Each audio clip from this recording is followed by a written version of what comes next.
Hi, guys. It's that time again. That time where I need to multitask and work on my nails and be entertained in the process.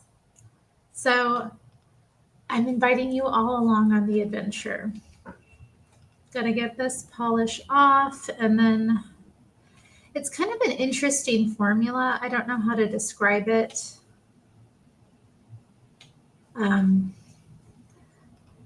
this one that I'm wearing, it kind of, I don't know. I'm taking some acetone to it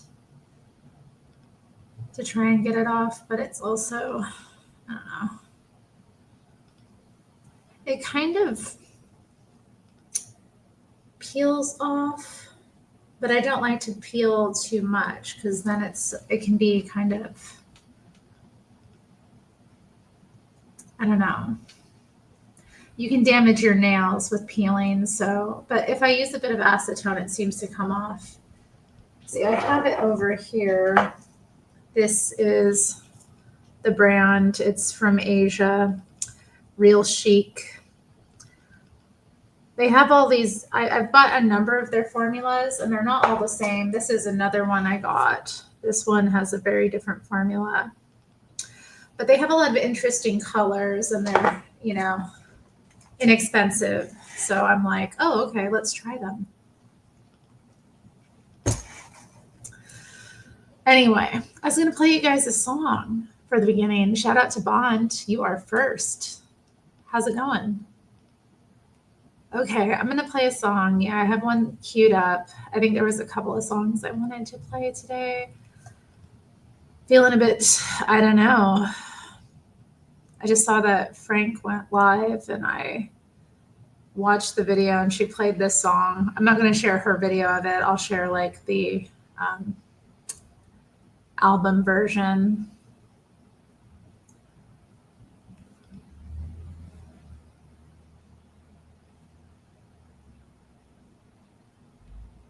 It's a cool song. It's sweet. I hope you like it.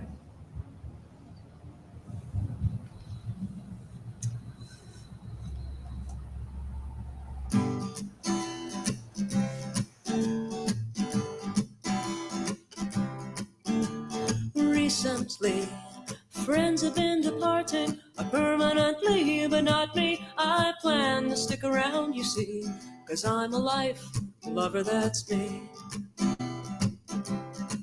Yes, recently, friends have been departing permanently, but not me. I plan to stick around, you see, 'cause I'm a life lover, that's me.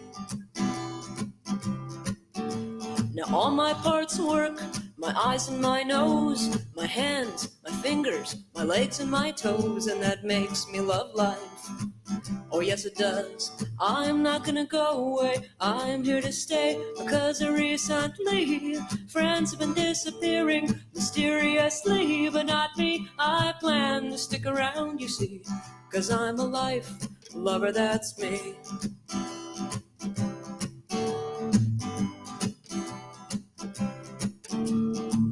Now it hasn't always been easy, folks. Sometimes I get real depressed too. Hey, but if I can do it, then every single one of you can do it too. 'Cause recently friends have been departing permanently, but not me. I plan to stick around, you see, 'cause I'm a life lover, that's me.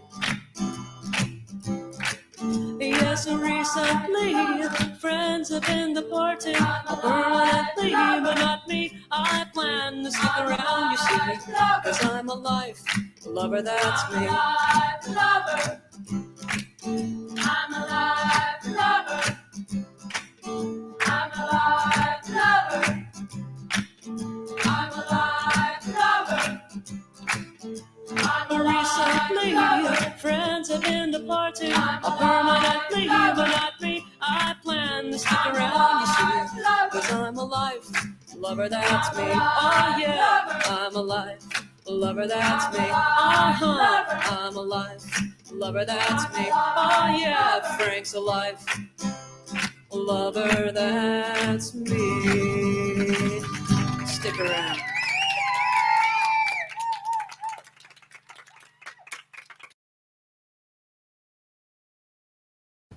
Okay, that was fun. I don't know. Let's see. I'm having some trouble getting it off.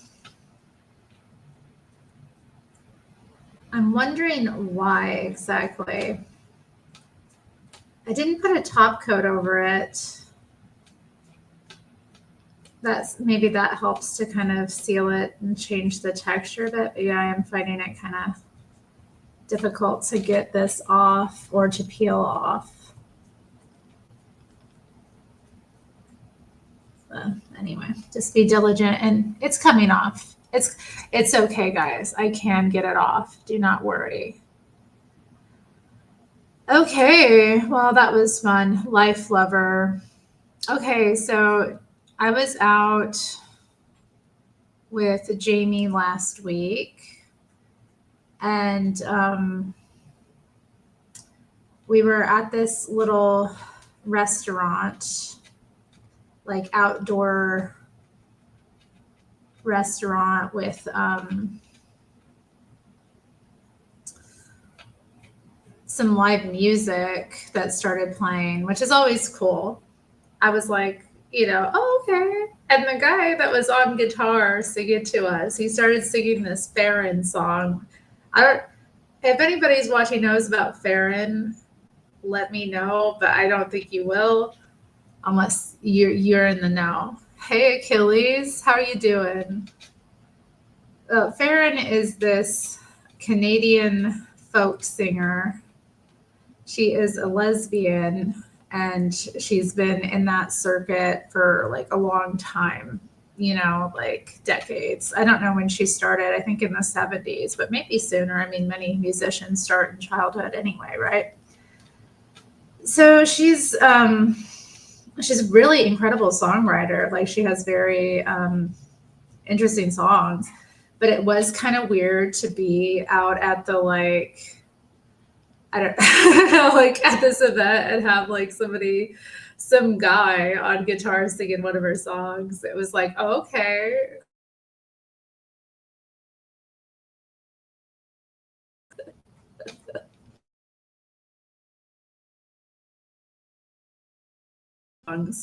That's what we need.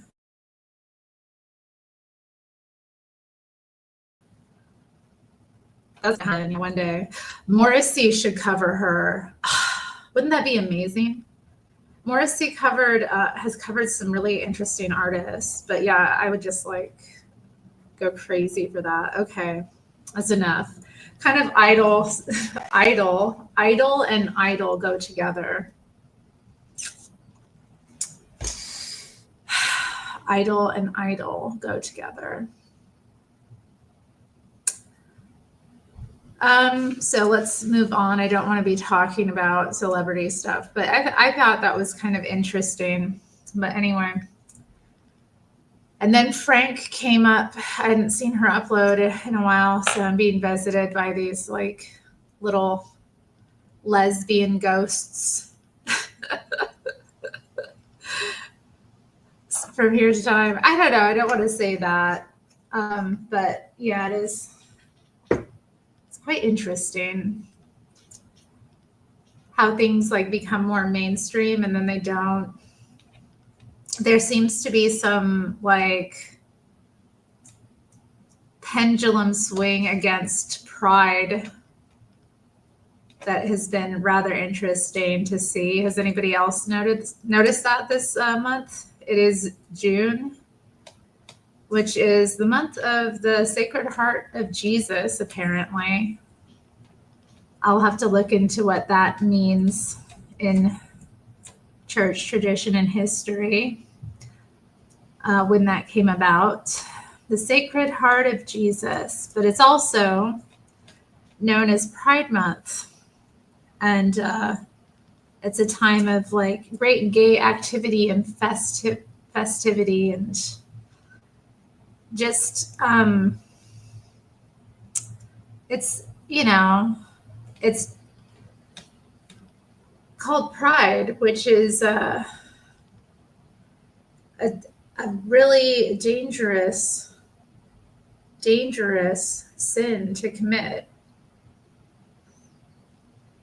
So there's this part of me that's like, this is good. I want the pendulum to swing back. I want people to be more humble and, have more humility, I guess. So that's good. Not just like, I'm not just saying this to one demographic. Obviously, this is something that applies to all of us, all people like to swing that pendulum over, but I don't know. Hey. What a great comment, Achilles. Pride comes before the fall. Good thing they celebrate it in summer. Yeah, that's funny. And hi, Bolt Gun, who gives me a fist, an explosion, a prayer, and a heart. How kind. Yeah, you've never been here before, Achilles. I don't know. My streams, I feel like I just want to do like a me stream today.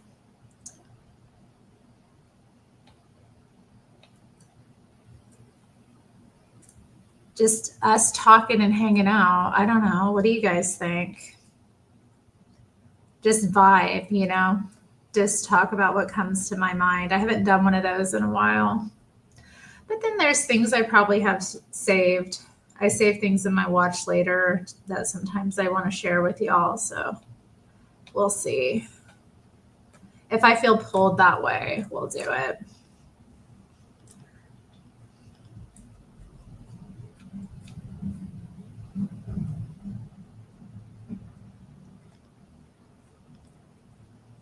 Hey, Matthew, how are you? Good to see you.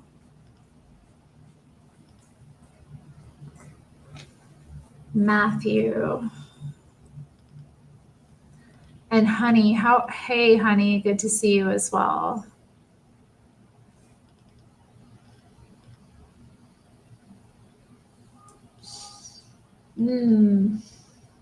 GMT +2. Yeah, that's a lot of difference that we have, isn't it? So what, it's like 9 there? No.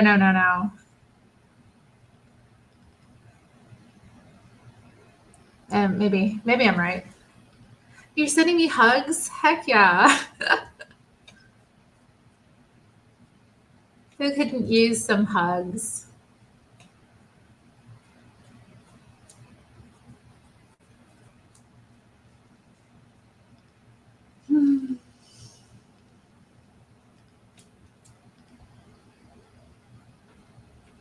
Okay, so it's 10:05. Goodness, that for me is bedtime.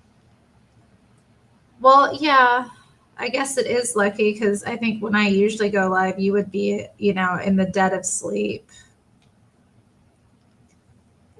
If you're like normal, I don't know what your sleep routine is, but I try to, go to bed at a decent time. I like to get sleep. I don't know about y'all, but to me, it is a thing that I need. And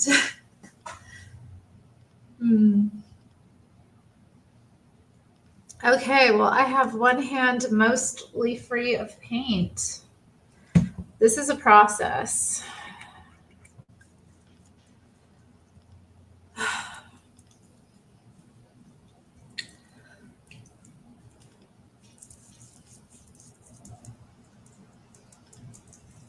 Moisturizing the hands. Then I'm going to go in and do this one. I'm going to do another kind of light color. I'm enjoying that right now. It's very elegant looking, I feel, to see my long nails with the light color, it just looks slightly distorted, just catching enough, I love my nails. I should do a nail channel. Wouldn't that be a dream? Oh gosh, I can just imagine.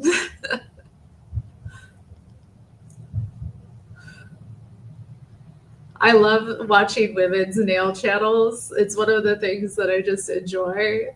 A lot of them just they'll record their business as they do it. So they'll, record their setup, how they do things. And then they'll show their clients' nails, and how they put together the nail sets, which is always fascinating to me. But I can't go in for all of that mess on my hands, like the things these women are wearing. I don't know if there are any girls watching. I don't know how you do your nails, but there's like all these attachments and charms that people put on their nails. And then also, like, I don't know how to describe it. They do like these really interesting forms. Like, I see a lot of, I don't know, flowers being put on nails or different shapes. And sometimes it gets really creative. I just find it fascinating, like how these girls put together these like really elaborate nails. But for me, the idea of wearing them is horrific.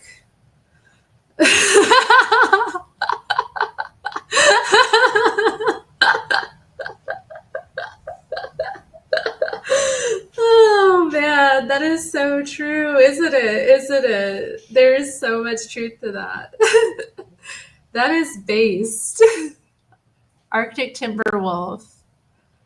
Yeah, I geek out too. I'm like, oh, this is so fascinating. And then like it's amazing though too what they pay for their nails. I'm like, I don't know. I'm so particular. I would love to find like someone that I could work with like that, like a nail tech, and some of them are amazing. There was this one nail tech guy that went viral on TikTok. I can't believe it. This woman she came in with like some discoloration in her nail. She wore acrylics, and underneath them, she had her real nails grown out. And they were like, some of them were, well, in really bad shape.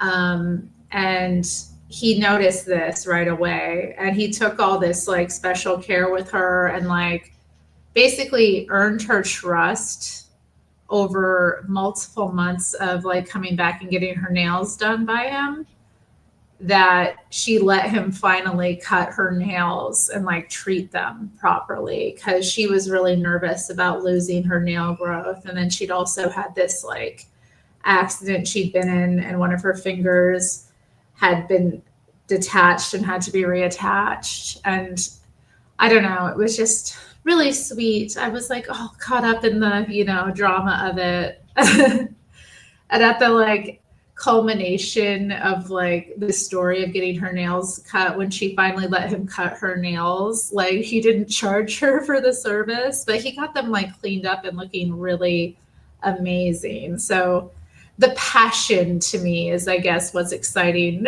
about like the nail techs. And it is to work on somebody's like nails is kind of, I mean, it's not for the weak.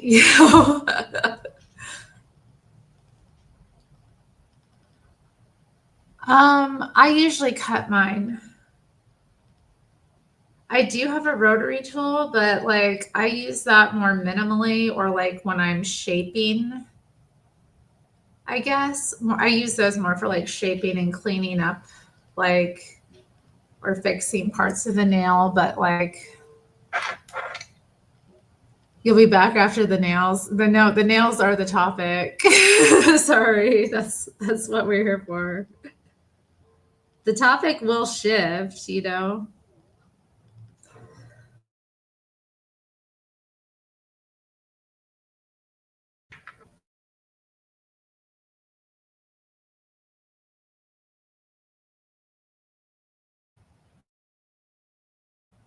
That's just what we're talking about. I don't know much about guns. I'm not a gun nerd. Like, I know a little bit, but not enough I don't have a passion for it. You know what I mean?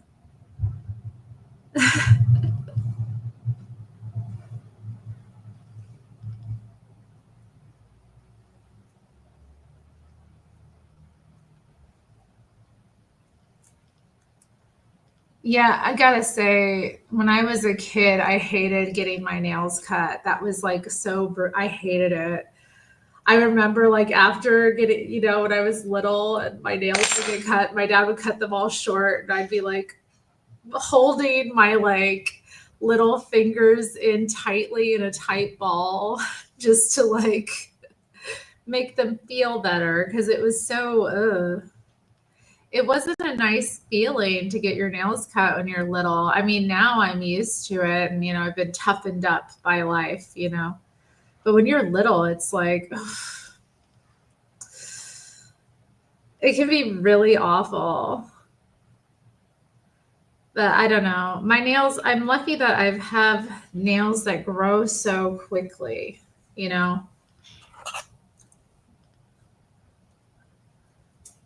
I've always had this ability to, grow them out because I figured out kind of how to do it, take care of them.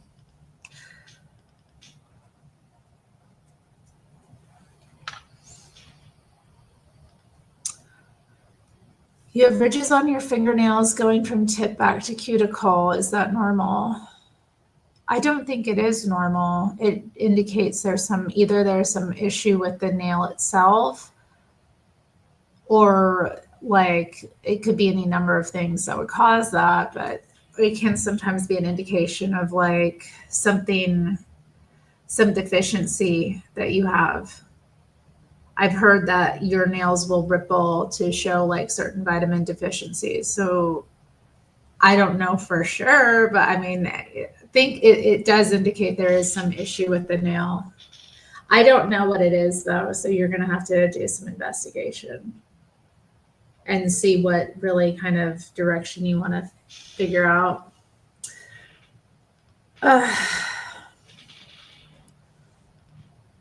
Red Bull suppressors. Ooh, that sounds exciting.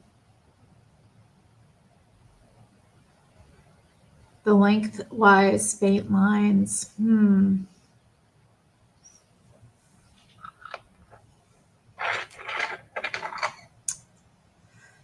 See, I've peeled it a bit here and I've, just had slight damage to the surface of the nail.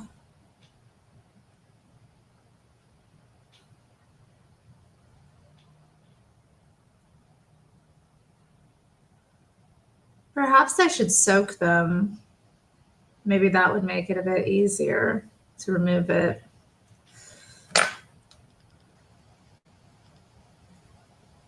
I don't think it's necessary, but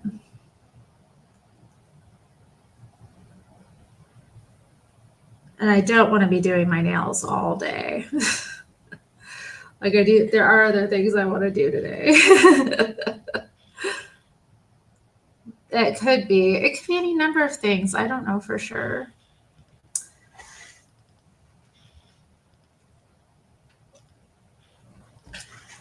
But that's something I read about like a long time ago. Oh yeah. Take vitamins. You know what I use?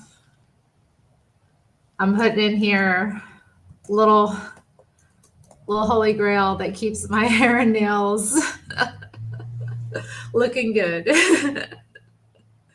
Get you some.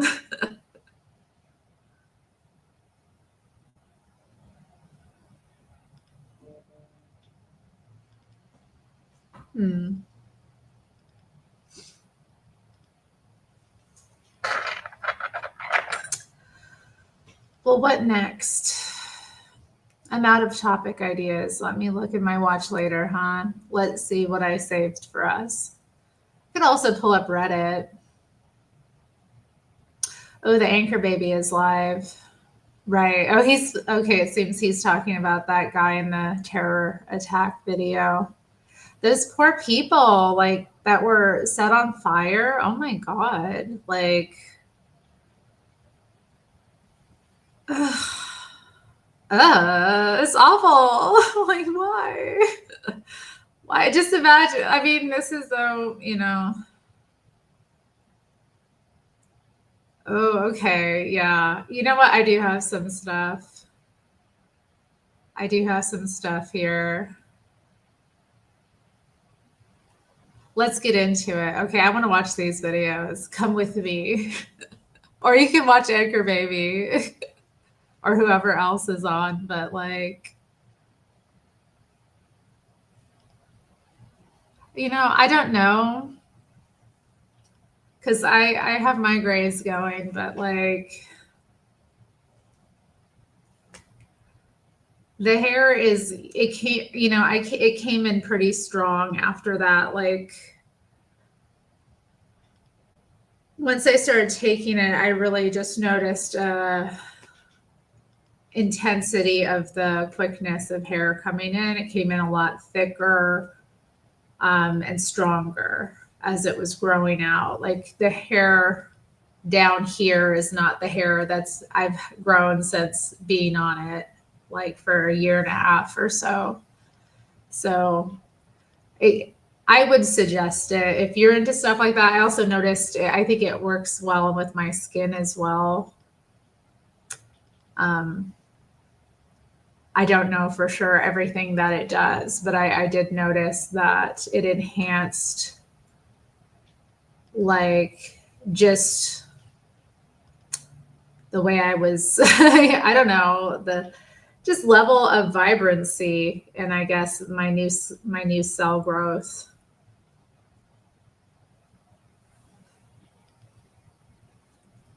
Really? Oh, maybe they're just trying to scare us. That's what Liza said. Liza, she's a real one. There's another one, Liza Cowan. Okay, so she came up today. She's this woman. I don't know. She's an artist, and I know her from like time in the like lesbian circuit. That's how I was introduced to her as a person, and she. I guess I became interested in her because I was listening to another there we go, another lesbian folk singer, Alex Dotkin, back in the day. So she sang about Liza in some of her songs, and Liza was one of her lovers, I guess, that she lived out with in the country, and they were like, I don't know, kind of like this like awesome power couple, right, in that world. So they inevitably broke up, and she's has had a very, very full and creative life. And she has this really neat website. Anyway, I'm like thinking about her, like how to describe her to you guys. So I've bought some of her art before, like things like that. And she's just kind of, she makes her own memes. She like and she just posts them on her page, and she's like, why don't you just make your own? She's like really anti-sharing memes, I guess, in the way she feels like anything she wants to say, she's just gonna put it in meme form. They're really cool, and they have like ladies on them. Well, anyway, she shared one today about like how somebody was scared of the news. Why don't I just pull it up for you before I get into like actually sharing the news with you guys? Let's get on Facebook. I'll pull it up and just show you it. Because like what, a picture is worth 1,000 words, I hear, right? So let's just pull her up and show you. I'm going to show you a couple of her. She's based, okay? Liza is based. Y'all are going to like her, okay? You'll see hopefully what I see in her Facebook. I just like, okay. This woman posted this Pride Month. What are you doing for Pride Month? I'm going to avoid any event or shop that displays a pride flag. Interesting. Okay. Oh, apparently this is interesting. Here's an intersectional train wreck. What do y'all think? The New York City Dyke March has banned Zionists this year. Organizers can't agree on what that means. What do y'all think about that? What do you all think about this intersectional train wreck? Huh? Shout out to Griselda Pacheco for that one. But yeah. This is interesting. I mean, like, this is what's wrong with the left is stuff like this.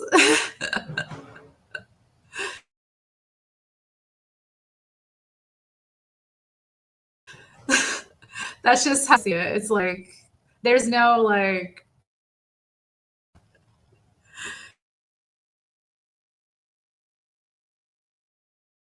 ends.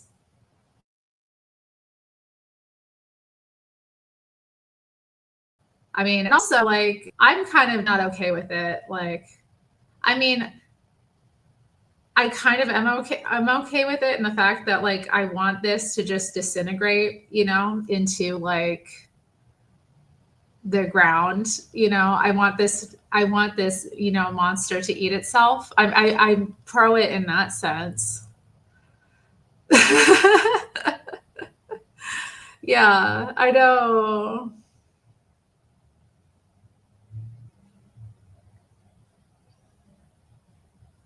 Let me. Oh wow, the chat's getting real. I need to catch up. Oh my god, I'm sorry, guys.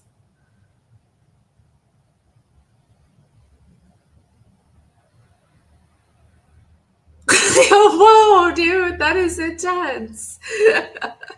Whoa, okay.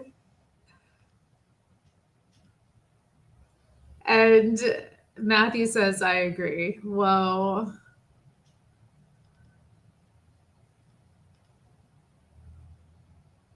He said, you should. We are supposed to have a country together like a family. These naive world citizens people will get us all killed if we let them.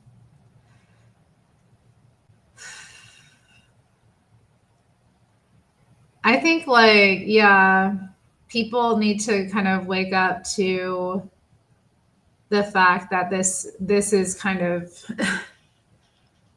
I don't know. I mean, but what do you do? Like, is it like the Dyke March has the Dyke March New York City?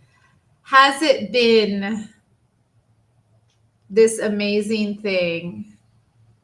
I guess in some ways it has, but like, are we done? Like, as a society, are we like willing to pull back right now and stop like with all the drama and the pride and like this, I don't know, this also sense of entitlement to controlling what everybody around you thinks. Like, can't you come together for a common good in your mind? If this is a good, you know, hypothetically, I don't know. Like, is this how you achieve that? Is this even in the interest of like, you know, yeah, to like I don't know what is life like for lesbians living in Palestine?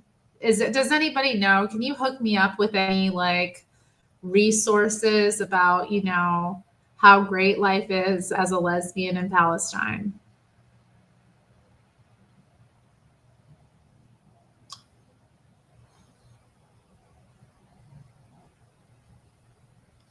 I don't know. I don't know. Like what yeah, and also this is America, dude. Like this is America. America first. Okay, Matthews is I brought this up.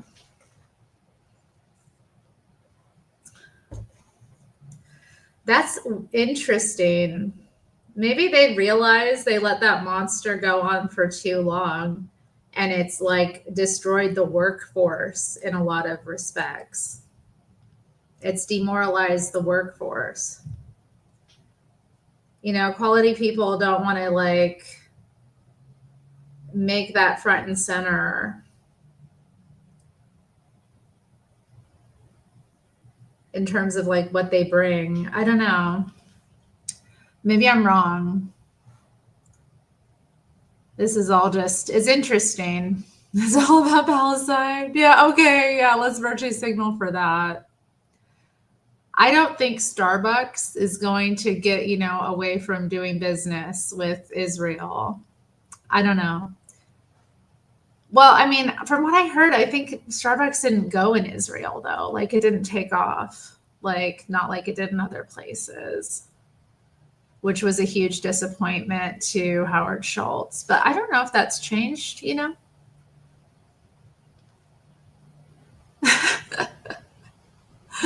I'm just thinking of Starbucks. Target. I miss my local Target. They took it from me. It used to be beautiful. And then it became less beautiful, but I still, could rely on it, and now it's just gone. It's sad. Oh, it's just,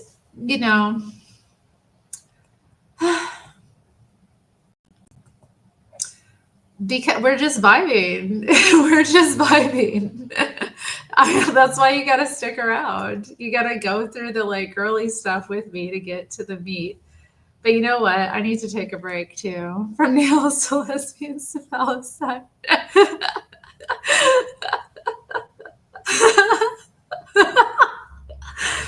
Oh my goodness. They saw what happened to Bud Light. Was that bad for Bud Light? I don't think it was. In the long run, people who want to drink a Bud Light are going to.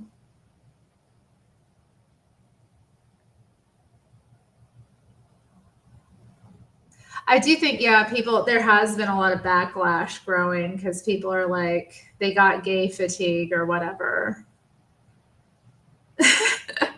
Like, not just black fatigue, now it's like gay fatigue. It's like, can we all just calm down? But no, we're going to press on because it's Pride Month, guys. This is like my Pride Month special. That's what it's turned into. I should put it the like humility special. Really had a pretty bad effect. Oh, that's terrible. That's terrible. That's the thing too. It's like jobs lost. When a business closes, it's jobs lost for the community. It's not what you want. Alas.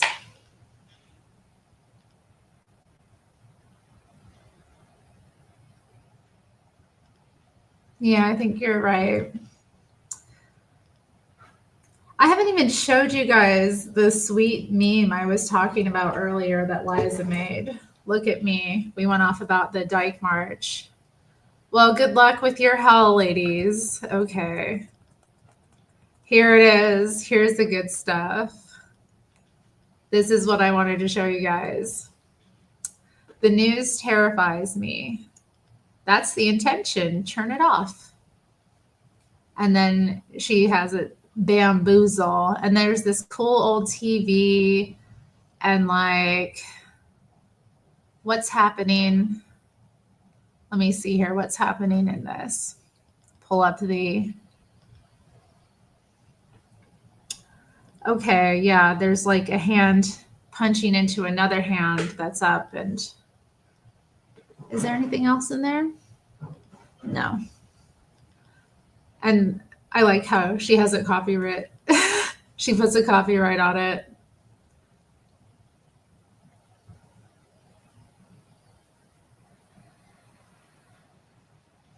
So if I want to share this, I have to ask her permission.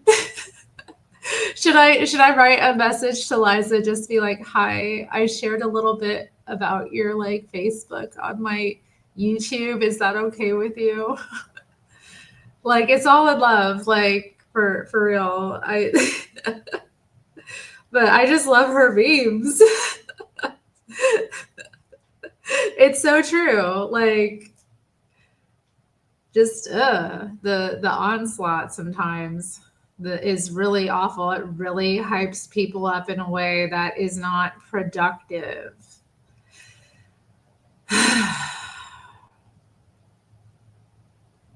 But that's what gets views.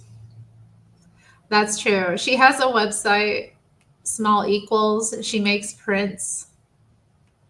I could share that. We could also go give her some like publicity. I wouldn't mind seeing some of her art. Just I've kind of explained. Here we go. Go to her website. Okay, here she is.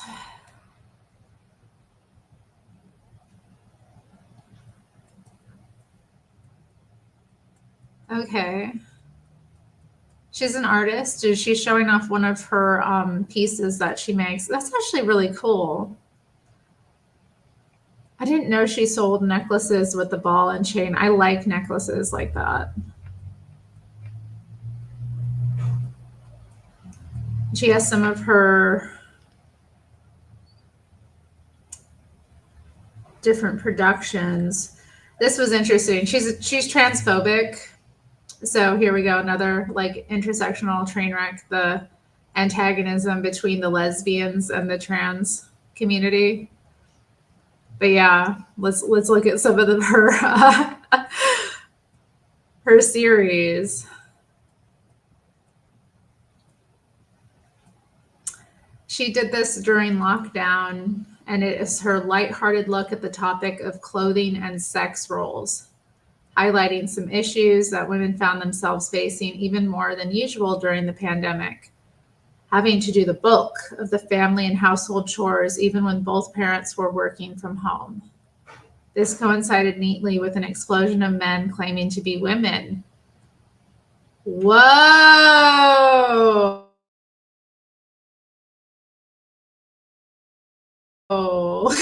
Is that true? Did a lot of guys come out as like women during the lockdown? They wanted us to go crazy. I mean, I guess I became a Christian. Maybe that was like how I went crazy. I saw the truth. Oh no. Is it dry wipe?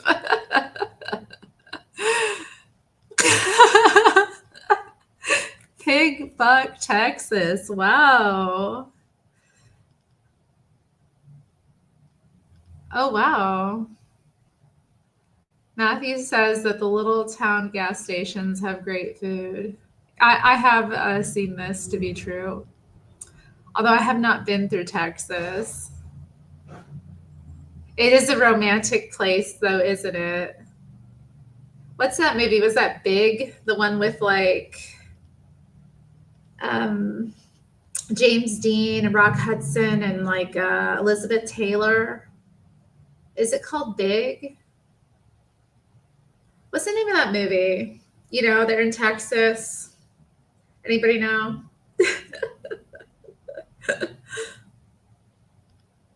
Chase agrees. Texas can absolutely be romantic. Yeah, the love of a place. Yeah, that's why I get hurt feelings when people like are mean about where I'm from.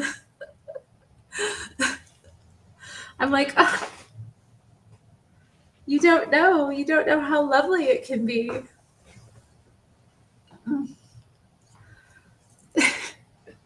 Is it?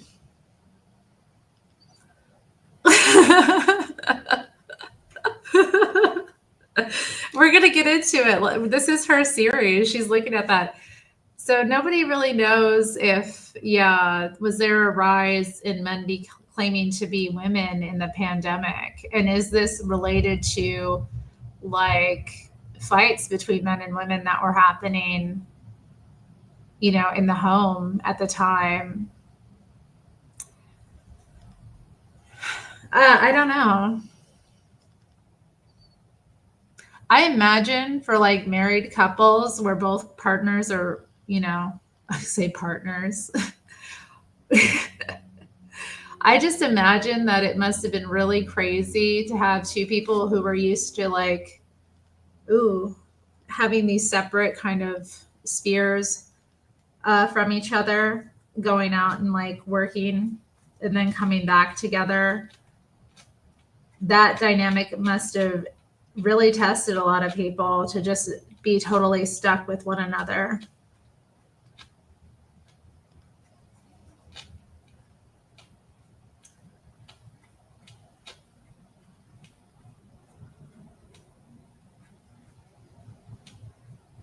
I mean, that's the times that really test a marriage, isn't it? When you're stuck, like on a boat with someone, you know, like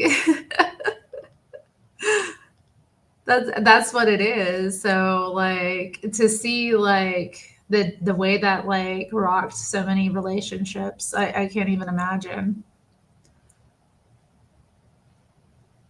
That's so true, Matthew. He must wield the spear. Okay, let's continue. Let's continue on to the series. Let's see, you know. Okay.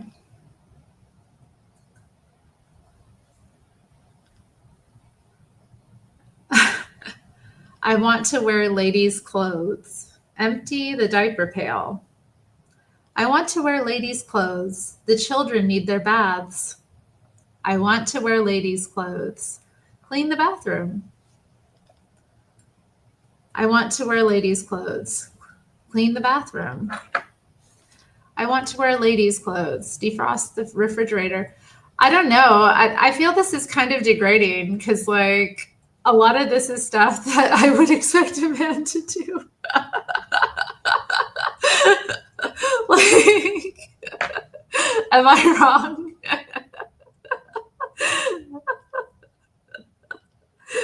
Oh, what the heck? I don't know how I feel about this. I do like to rock an apron. Makes me feel like so official when I am gonna do something like like you know when you have to really get into doing something. I need a nail apron. Wouldn't that be cool? Or I could just wear one of my aprons when I do my nails. Wouldn't that be funny? That would probably be right. Yeah, I think it is. I think it is. Yeah. But I don't think it's a feminine thing to like empty a dishwasher for your woman or do any number of things for her. It's not feminine.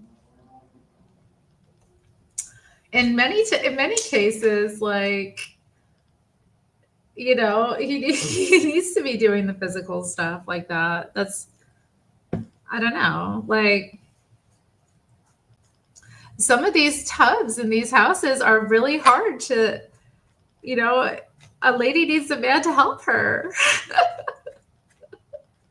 She can't do it on her own.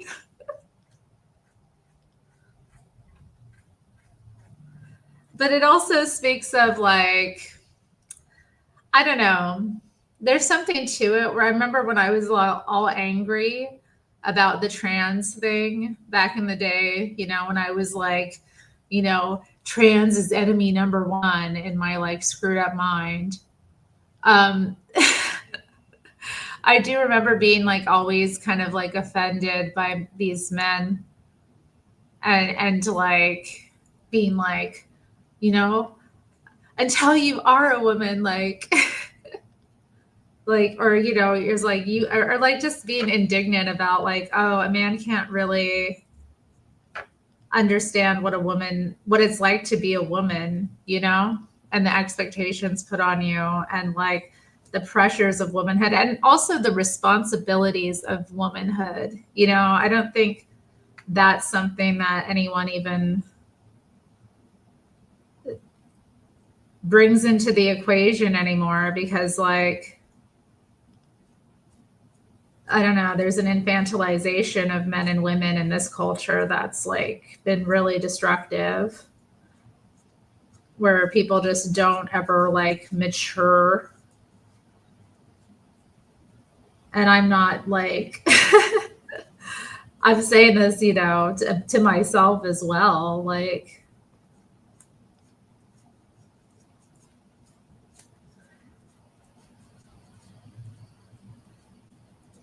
there's always, but maybe that's just a human feeling. Like, maybe we never feel like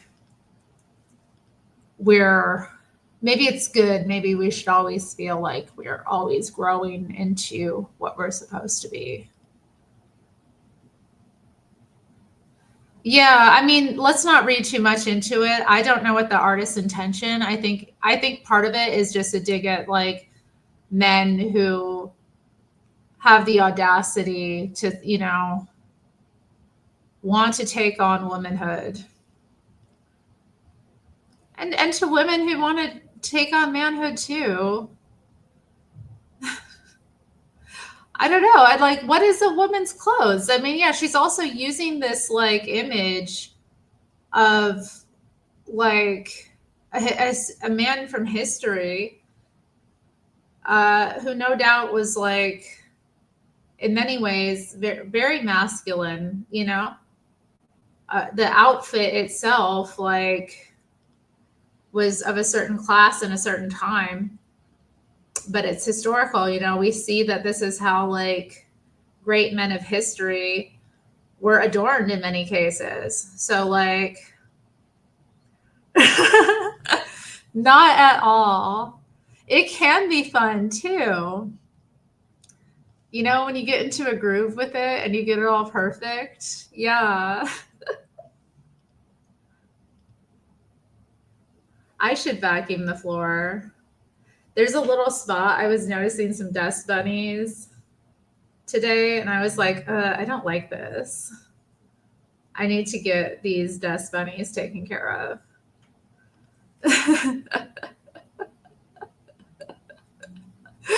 Oh, Jamie says, yes, actually, that would make you gay. Oh my God. Oh my God. Okay. Shall I continue in this? Hoover the bedrooms. I like this image. So I love these, like, I do like her use of imagery. She has this very, like, pomp looking man, Why? Yeah. Also, it's another thing, like, I wonder, like, would men feel more, you know, masculine if they spent more time, with these men, I guess, who want to wear women's clothing, if they invested more time, money, and effort into the way they looked, as a man, like if they worked more on their presentation, because, the thing is, like, these guys spend so much money on this little hobby. It's a ton of money that, if you want to like look good at all, like that you're going to be looking at dumping into this. And like if a man just invested in himself instead of destroying, his temple. But whatever, go off.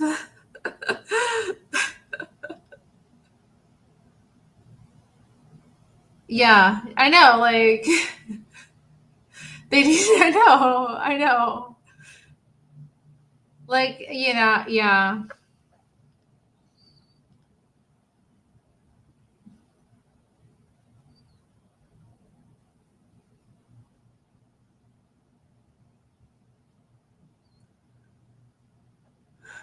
I know.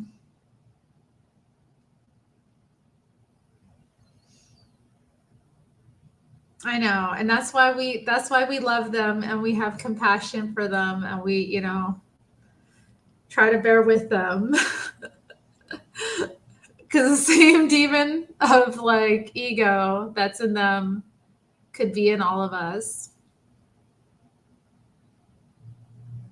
Yeah, that's so true.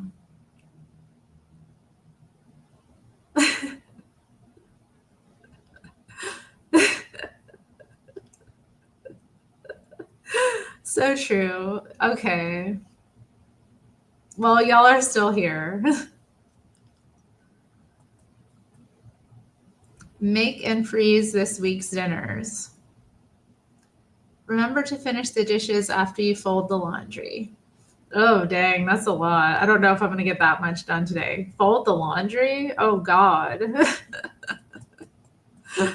It's nice when I do it, but I don't want to do it. Oh, I do need to do the laundry.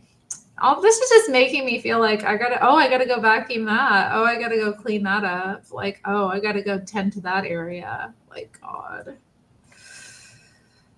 How stressful.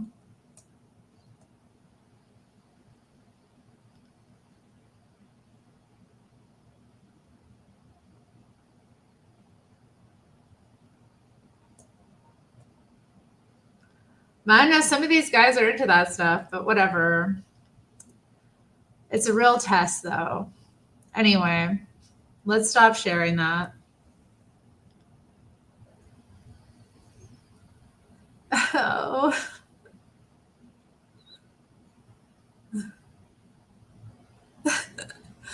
Oh my God, you guys. No, Jamie, no, you didn't, did you? Oh my God. Y'all are I guess Matthew is doing that as well. Oh God. I did not care for the destruction of my dolls. Ugh.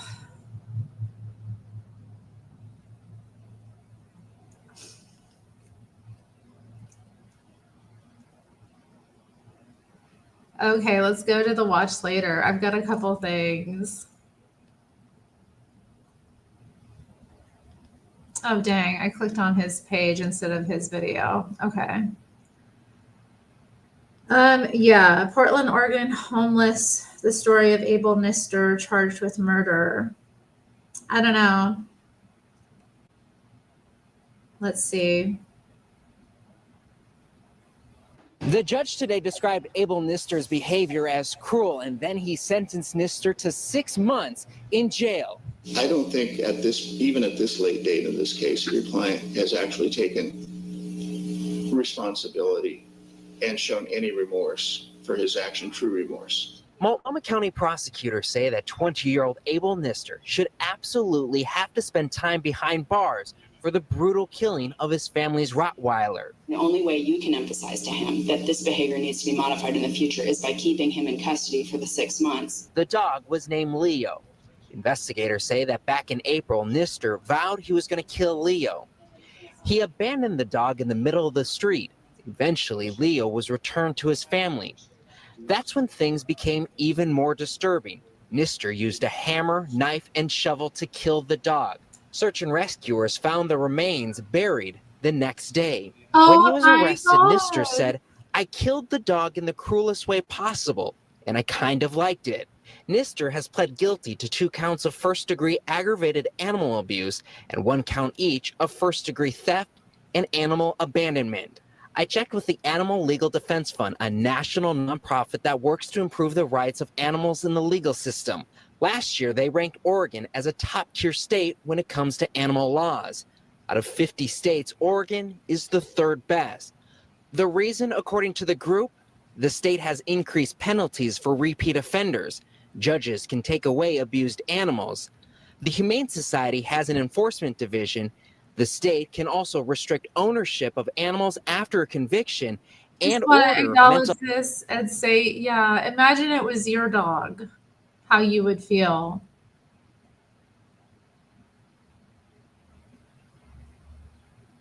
Like, I don't know. I mean, that's such an evil thing to do to someone's animal or any animal. Like, oh. I mean, that poor thing. How cruel. How sick. Like, ugh. A hammer and a knife, though? I don't know how you kill a chicken. I mean, in the most humane way, but I don't care about pets. Yeah, until it's your pet. If I found out somebody did that to my animal, I can't imagine the like shock and horror and like grief I would have. I can't, like, oh my god. Or like any, like even like an animal, like imagine you met your, I don't know, your friend's dog, your neighbor's dog, like, yeah, like, I don't know. I would, oh God, it just makes me sick. I don't think I can continue actually even listening to this. Like, oh man, I can't do it. Let's see. Oh, okay.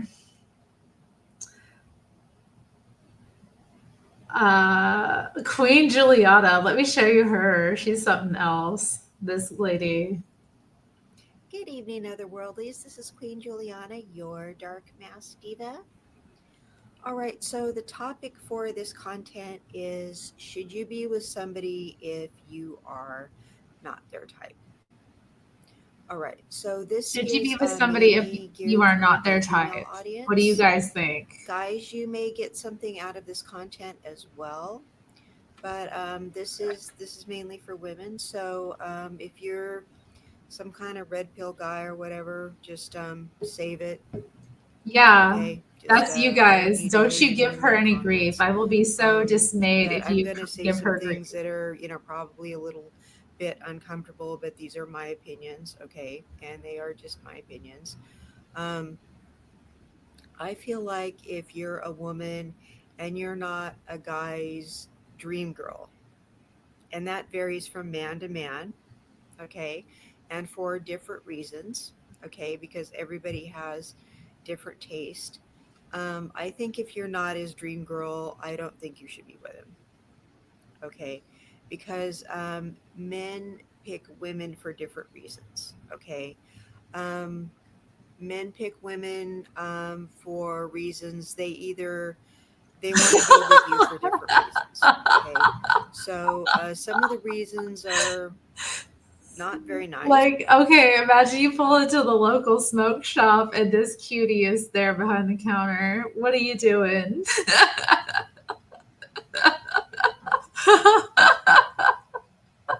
I know. No, she's amazing. Isn't she amazing? I love her. I love her. I love her makeup. I love her, like, her eyebrows. I love her edge. I don't know. There's something about her. Like, I just think she's like, she's amazing. I don't know. Like, if you ran into her, she was your neighbor, you'd want to invite her over. Like,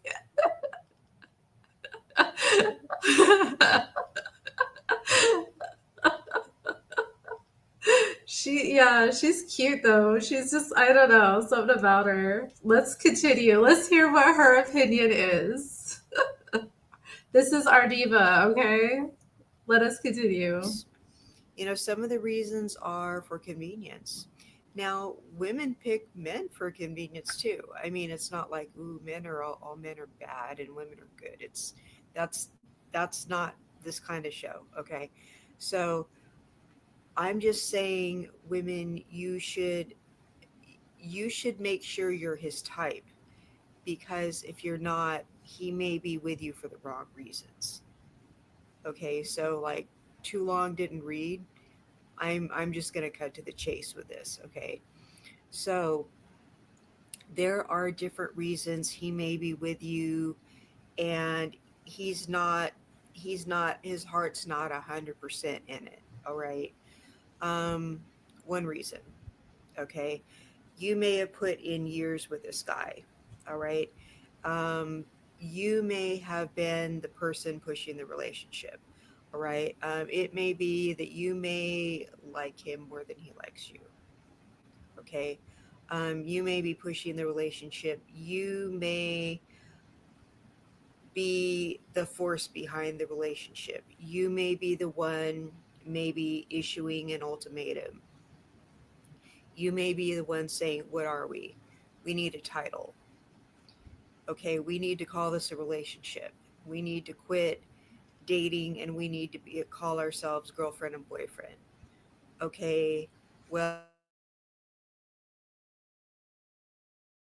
now it's time that we move in together. Now it's She time does not, that DJ we call each Ampa. other You are something. We need to be horrible. called, She likes fiancés. We Gen need to be called X. partners. We need to be called this or that. And I'm not going to be settled for just being called a girlfriend or a wife or whatever. I need you to call me this. Okay. And so he's going along with it because he knows he's going to lose you if he doesn't. Okay. But it's not him leading the relationship, it's you leading the relationship, and he knows he's going to lose you if he doesn't go along with it. But the thing about it is, men like to lead. All right. And if he would have chosen you in the first place, he would have led and saying, I want to call No you lies wife. detected. I want to call you fiance. I want to call you girlfriend. I want to move in with you. And he would have taken the initiative. All right. Because when men choose you, that's what men do. You don't have to tell him to do those things. That's all true. right? He wants to do that. He wants to take care of you. He wants to financially provide for you. He wants to lock you down so some other guy doesn't. Okay. He wants you to have his last name, and he doesn't want any other guy to have you. Okay. He doesn't want any other guy to be able to take you away from him. Okay. He wants you to be his. Okay. And I'm not saying this in a possessive way or anything like that, but you're a good thing in his life, and he doesn't want you to get away. So he doesn't want anyone to have the chance to take you away from him, because you are everything he's dreamed about, and he wants you, right? So Yeah. you are exactly what he wants. Yeah. And he's already recognized that. So he is leading the relationship, because men like to lead. Men like to chase. Men like to hunt. Okay, so he wants to take the initiative. Men like to take the initiative because men are leaders. Okay, That's why you never don't come need to on back to a lead the guy. relationship. You don't need to give him ultimatums. You don't need to say, call me this, call me that, whatever. He needs to take the initiative and be referring to you as whatever. Okay, you don't need to be a pygmy. All right. If you're what he really wants, he's going to be calling you those things. He's going to be wanting to get a ring. He's going to be claiming you on social media. He's going to be proud of you. He's going to be taking you out. He's going to, be calling you the missus. He's that kind of thing. Okay. He's going to be proud of you. All right. He's going to want you to be the mother of his children. Okay. And he's gonna want to be standing at the altar with you. Okay. It's not going to be your idea. It's going to be his. I mean, if anything, you're going to be resisting. You're going to want to slow down the relationship. He's going to want to speed up the relationship. He's going to want to lock it down. You're so bad. You don't know. You want to make sure that you are his dream woman. All right. Because no, I when I there's was one younger, I thing for a definitely guy did to have this cold once, feet. and yeah, big all right, mistake. and not feel ready. Okay, and some guys feel like they don't have their ducks in a row. Okay, and that's You usually learn. an age thing. And that's usually like a thing where a guy feels like he's not financially ready. Okay, and that's a thing. Okay, You don't think she's that's Christian? a Look at guy being her. a certain age. That's a guy feeling like he's not sowing all his oats yet. What's going on in the That's a background? guy She's got like feeling like he can't candles. provide. All right, that's a thing. She's got those little cute mushroom things. But that's also a guy feeling like you're not what he wants. That's a guy having doubts about you. Okay. But I love if her there's nothing makeup wrong with it, though. That eyeshadow maybe looks you're just not what amazing. he I wants. love blue eyeshadow. All right. So you Oh, have it's to make sure gorgeous. that you are No, it looks so a good. I'm not even guy's trolling. dream woman. You have to make sure you're a guy's type. All right. I So don't, yeah, here all are this some dream woman things stuff, that like, you can, some things you can yeah, I do. don't want to go for like 20 minutes, but yeah, we kind of agree. You need to be a guy's type. Yeah, definitely. He needs to be, you know, attracted to you.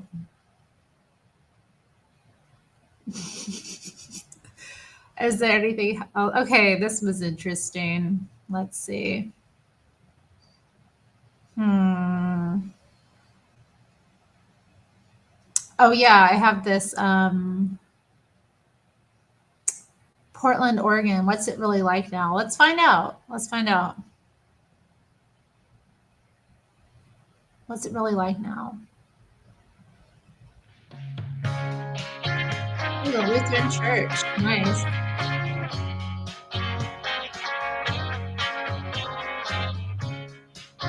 Central Valley. And what are your first impressions of Portland, or have you been here I before? feel like I'm at home. Feels like she's at home. There you have it. First impressions of Portland, do you like it? Dirty. It's dirty. What's up, guys? Welcome back to another video. Rope Monster coming at you here from... Want to answer this right here. What's this lady's name? Me? I'm Terry Strange. Come on. You're here at the Strange Show. We're having a little hangout while I do my nails. This is 6 months old. I don't know. It might be. Ma'am, whose dream woman are you? She's got a man. She's got a man. She has a man. That's dirty. That was so mean. The lady that I was just showing. Oh dang, yeah. What is her channel? Yeah, let me post her link. I don't know. Do I want to post her link? I don't want you guys to go over and be rude to her like you're being. But let me see some of you. Let me just pull it up. Sorry. I don't know the name of it. I've subscribed to her for a while. So history. What is this? Shorts coming up to the top. I don't want to see the shorts. Okay, Queen Juliana, Dark Mask Diva. Queen Juliana 89.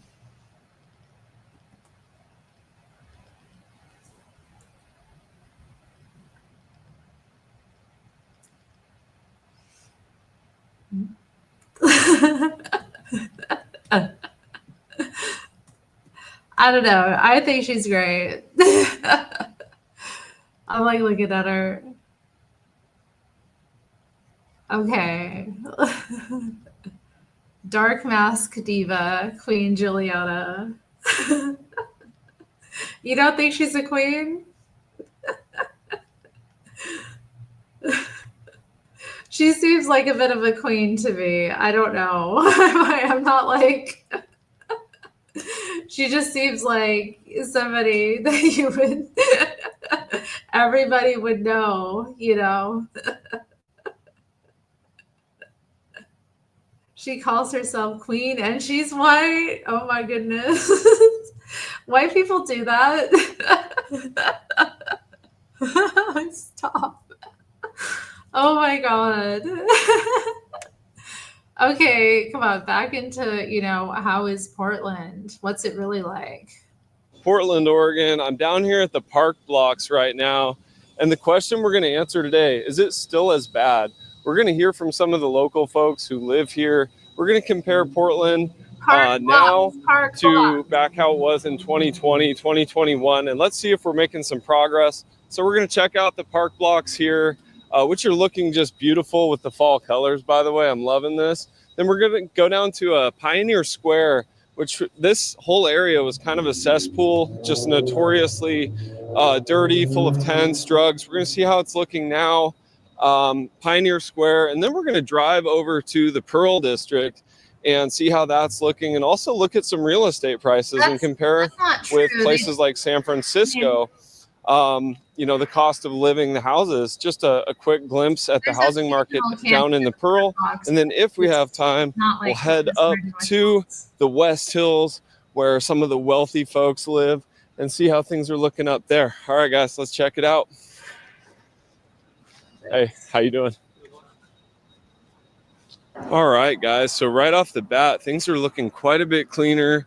We definitely still have some the smell of certain, I will say, herbs in the air, but nothing too crazy. Still some, tents on the sidewalk. But I'll try to throw some shots up from 2020 and 2021, because a tent here and there is very different than this entire thing being completely full of tents and people using what were illegal substances, and then what were he is recording stuff, and it looks like pretty good quality, so he does have to have his kit. If you want to record videos of this kind of quality, you're going to need more than your phone. He's using a camera, definitely, probably a tripod and other tools. And you don't want those out all the time when you're also walking around and exploring a place. So I forgive him for his man bag. Yeah. It is very pretty. It has, of course, it has a lot of trees. Man, they're amazing. Some of them are kind of old and not so good. Accidents and the storms. Wonderful trees around. Okay.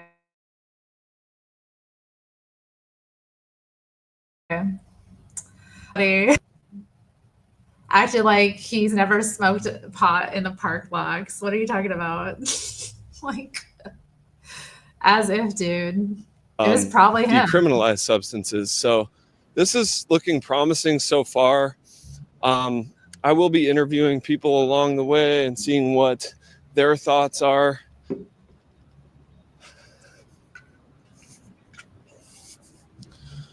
Okay, I'm going to step away. I'll be right back. So we're now here on Jefferson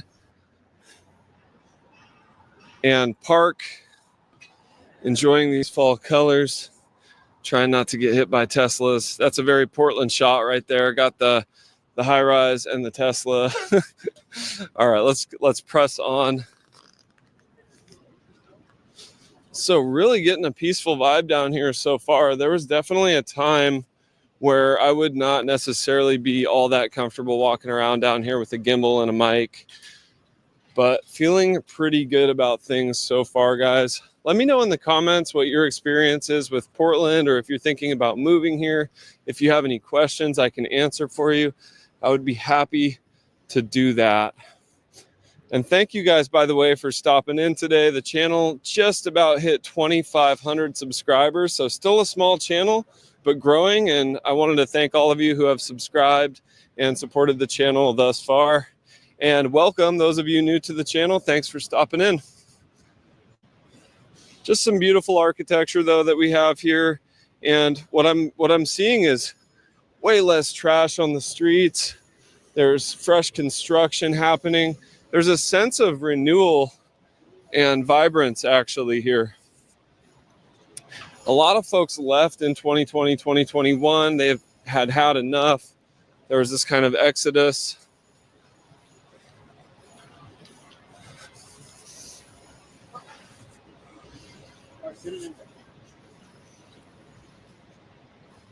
But I would say now, as far as major big cities in the US go, this is looking like a pretty solid spot.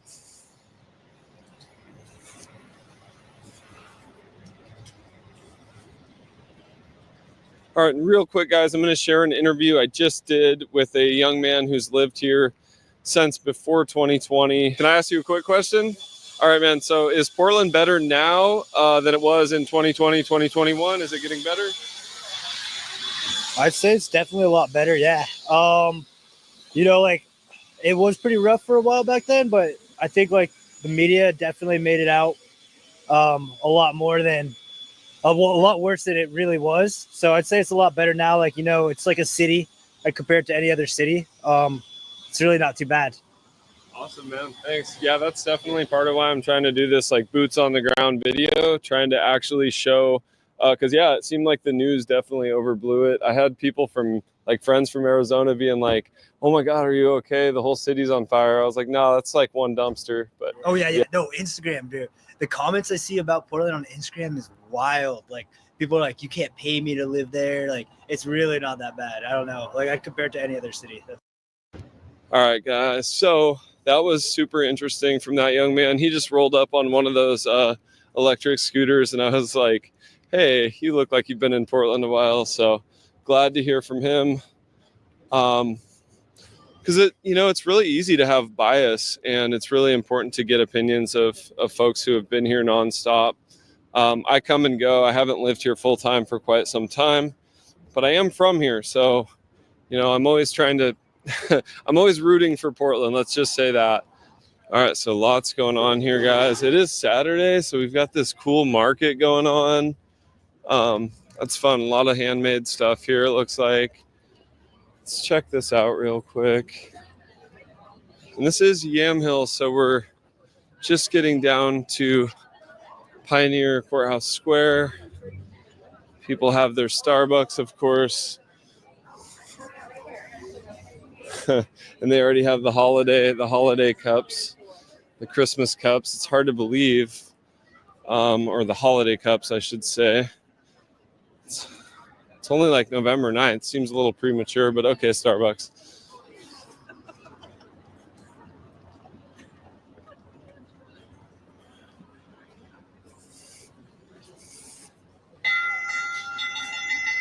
Don't get hit by the train. People do get hit by those. Those things don't stop on a dime. All right, more Teslas. Shocking.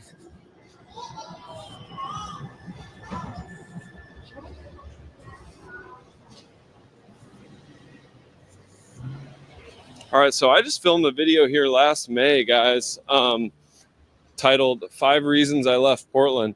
And even last May, it was quite a bit dirtier, cringier, I would say, than it is now.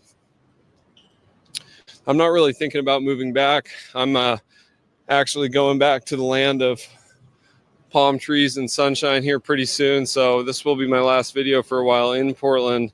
But if I had to live in a major city in the US, this is now not looking like the worst option like it was 3 or 4 years ago. All right, guys, so we are now here at Pioneer Square, which you can see still some of these windows boarded up. Things are definitely not perfect. Things are definitely not back 100%. But this was almost a citywide thing downtown. You can see the bank, Wells Fargo down here, still boarded up as well. So things, there's still remnants of how things were, but there were straight up riots down here, constant protests. And at this point, things are looking pretty acceptable down here, no doubt. So for those of you focusing on potentially moving here, and those of you who are getting your information from national news and things like that, let me know if there's any big differences that you're seeing here in this video versus what is being shown on the news.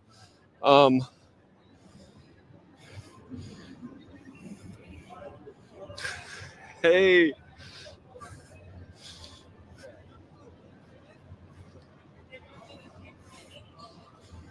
Hey, how are you guys doing? Have you lived in Portland a while?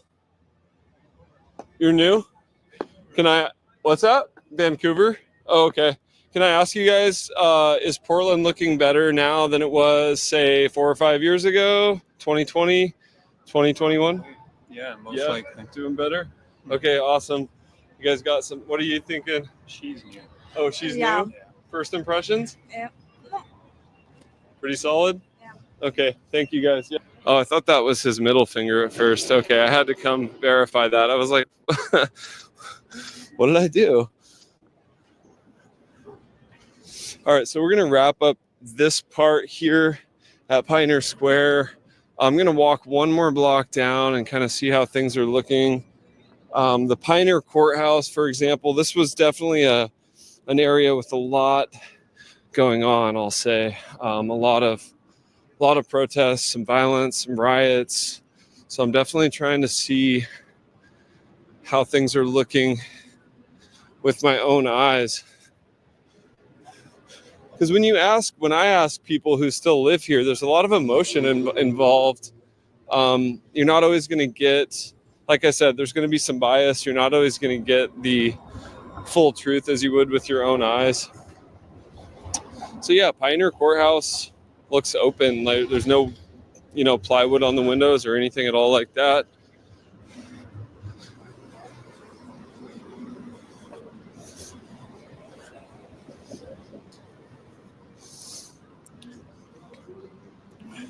Here on Morrison and 6th at the moment. Okay, not gonna jaywalk, gonna use the crosswalk.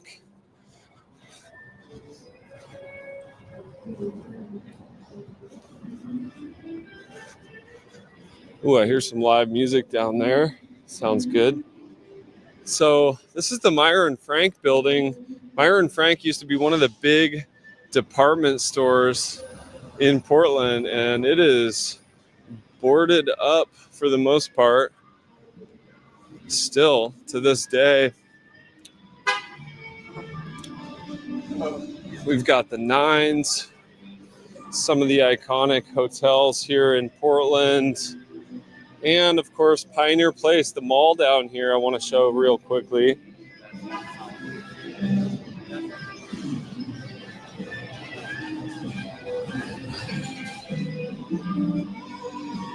And this guy's straight jamming. Let's go. Woo! Nice. Kind of figure drop some bread in his jar in a minute for sure.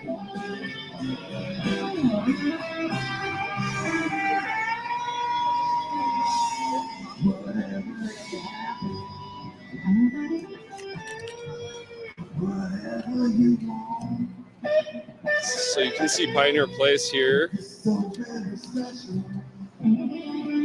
Let's go break this guy off a little bit of cash real quick. He's working for it. Hey, way to go, brother.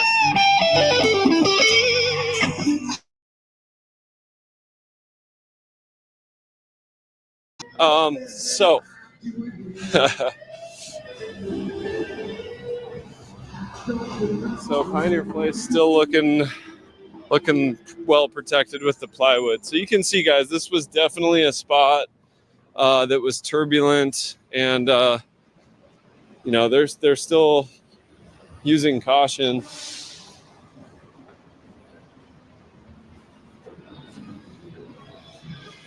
All right, guys, I'm going to take a right here and I think head up 4th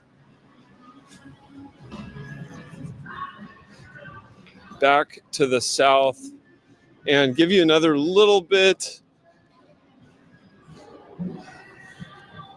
of this area here in the Pioneer Place area. See if we can interview a couple more local folks, see how they're feeling about things. But honestly, guys, the overall vibe is so good. Seeing less and less. I mean, there were people literally shooting up, on the street, every block. There was human waste on the sidewalks, tents on the sidewalks. So some people like to downplay it, but it was pretty bad in 2020 and 2021. So this is actually literally warming my heart right now, because I grew up coming down here as a kid. So Apple Store. Apple Store is popping, of course.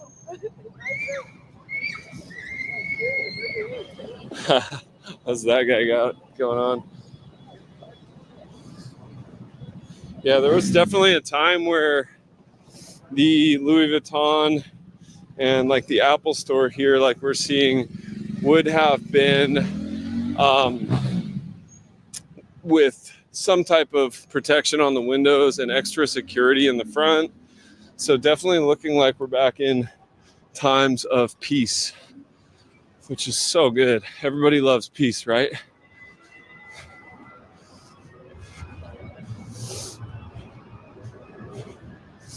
Yeah, like we have Ben Bridge here, like a Rolex dealer that doesn't even have plywood on their window. So such a good sign.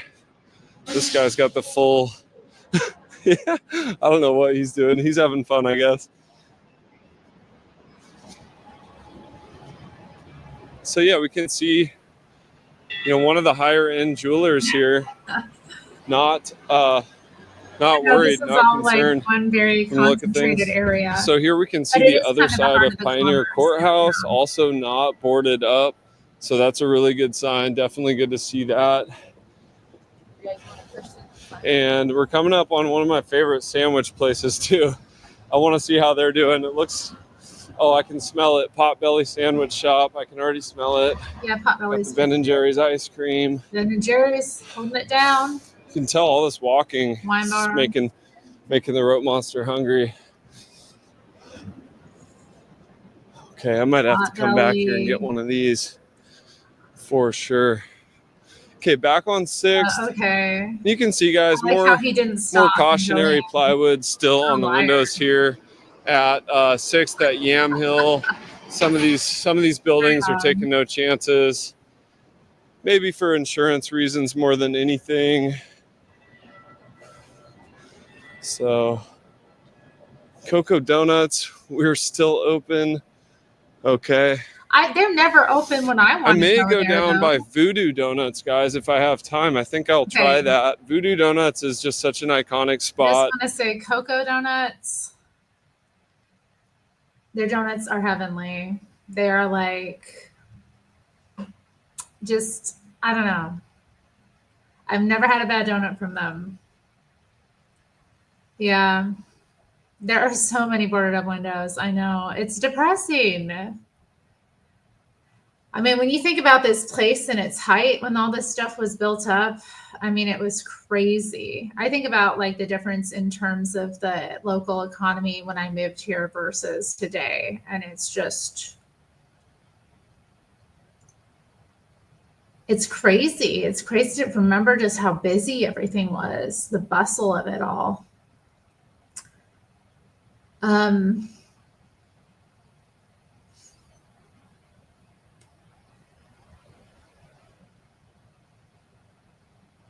I heard some women at church talking about how the city's planning to start charging people to park on the street on Sundays downtown in the morning. I think parking has been free until like 1:00 on Sundays downtown, which like definitely is going to impact the church crowd that goes to the churches on, Sunday morning.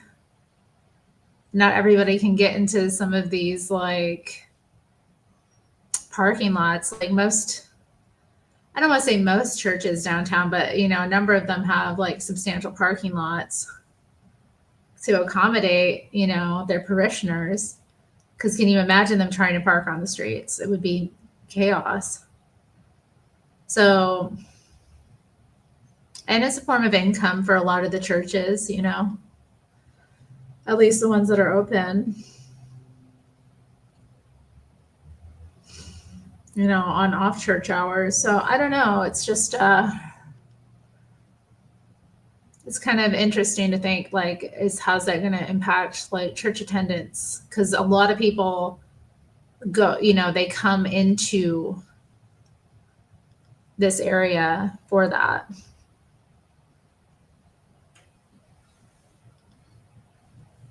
You should. Hey, let's look at that right now.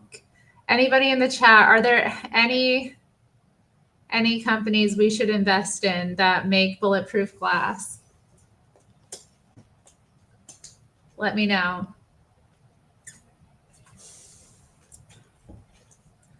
Yeah, the rent is outrageous. Although I have seen some landlords like with signs that they'll accept reasonable offers.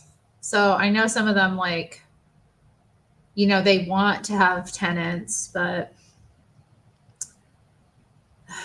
it's tough.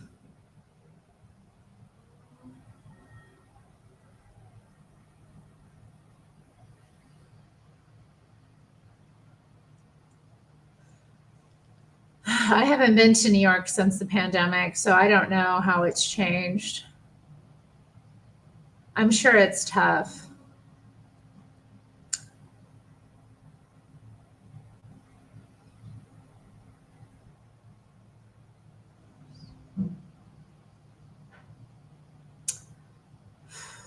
I know some of my family were there recently. So, I mean, there's still things to do. Still places to go, all the best places, but yeah, it's tough. It looks bad. It's tough. What do you do? How do we like, people aren't into retail like they were, or how do we like turn these? I mean, when you think about it, this is just, Donald Trump needs to get in here.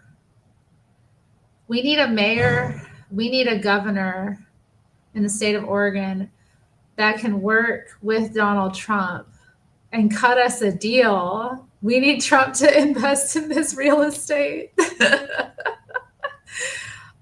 Could you imagine the chaos, the people of this town? They're going to have another rally. Like it was, what was it called? It was called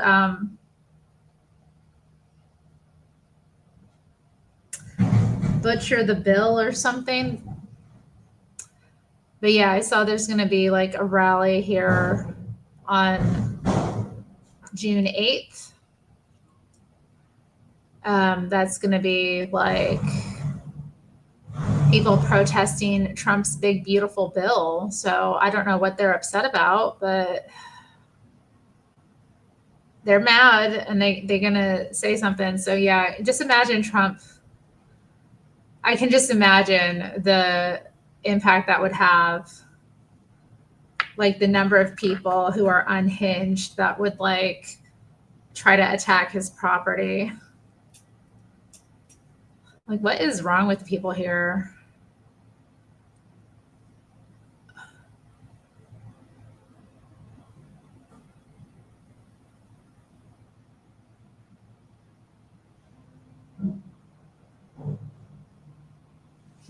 I know some people who've done that. You know, just move around a bit till you find like the spot that's sweetest. In the meantime, like there's work to be done in different areas. Yeah. I know. See, that's what I was thinking because I'm like, not the big, beautiful bill. Not our BBB. No.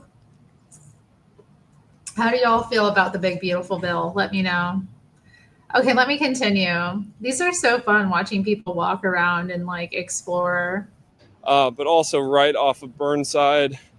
And so that area was a little rough. I did feature that in the video last May. So it could be interesting to see how it's looking now in comparison. The days are getting short though, and time is limited. So let's see if we can make it over there, guys. Thanks for those of you who have stuck around to this point in the video. Really appreciate you guys. Wow, guys. So we've got Columbia Sportswear here taking no chances. They're just like a fortress. I'm going to go see if they're actually. I literally went to that Columbia what was that, 2 days ago, 3 days ago? On Friday. I went on Friday into that Columbia, and it is not boarded up. It is all fine. And yeah, as I was leaving, the lady working there complimented my outfit and called me. princess.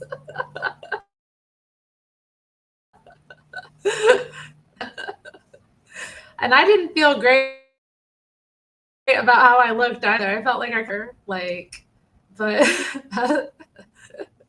I probably still looked like a princess, but okay. What are my thoughts on grad school? For me or for you? I don't have a lot of thoughts about that. But I don't know. Are you going to grad school? No, honey, if she thinks I'm a princess, let her call me a princess. What are my thoughts on the blacks? Oh my God. I never know what to say. What are my thoughts on the blacks? I feel like I love them more than they love me, if that makes sense. Not all, but most. And that's fine. But that's how it feels sometimes.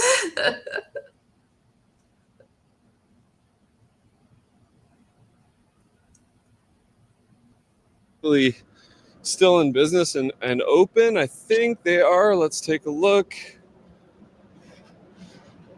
Yeah, okay. Looks like the doors are open over there. All right, guys, look at that. Not jaywalking. Got the walk signal. I was princess of the Columbia sportswear. So yeah, Columbia is like thick plywood. I don't know. Like, I like their stuff, but I feel so hesitant to like buy anything because it's so like a lot of it is like, I don't know, it's sportswear, it's for wearing like out in the wilderness and stuff. And I'm going to be wearing it when I go get my latte, when I go to the Whole Foods, riding into the mall. Like, what do you mean? Yeah, but they have some like, I don't know. I was looking at like these windbreakers they had, and they had these like really cool pouches. I was like, God, that would be so convenient. And then like they also had these pullovers that just looked kind of cozy and like nice. I don't know. Because sometimes you don't want to wear a sweater, or they just looked warmer than a sweater, Are they American made? That's a good point, Matthew. Let's find out. Little detour.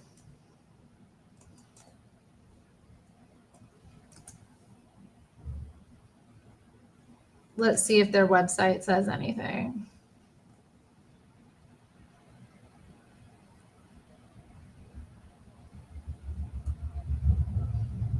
Okay, telling me they use cookies. They're having a Father Day sale? Or no, just an extra 20% off.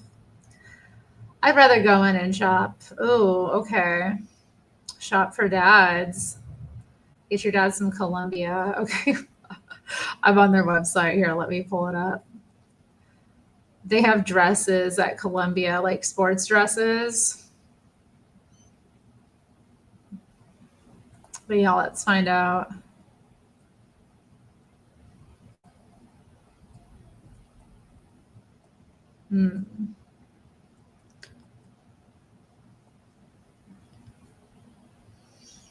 Our story, let's find out.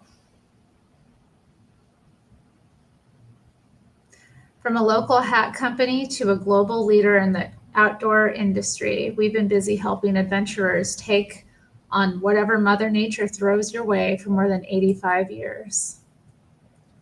Explore our story. Our history.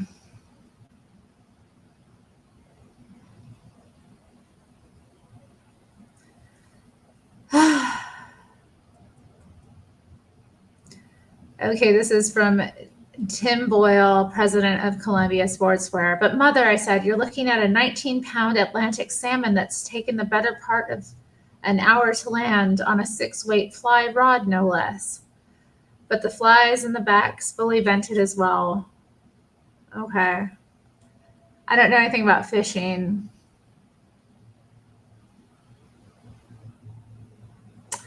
Okay.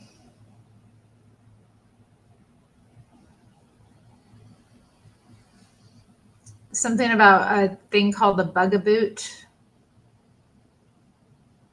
Okay. Bugaboo. So this is the bugaboo.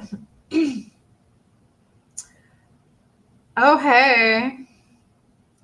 This year, I agreed to let Tim be on the cover to show off his wild new ski wear line.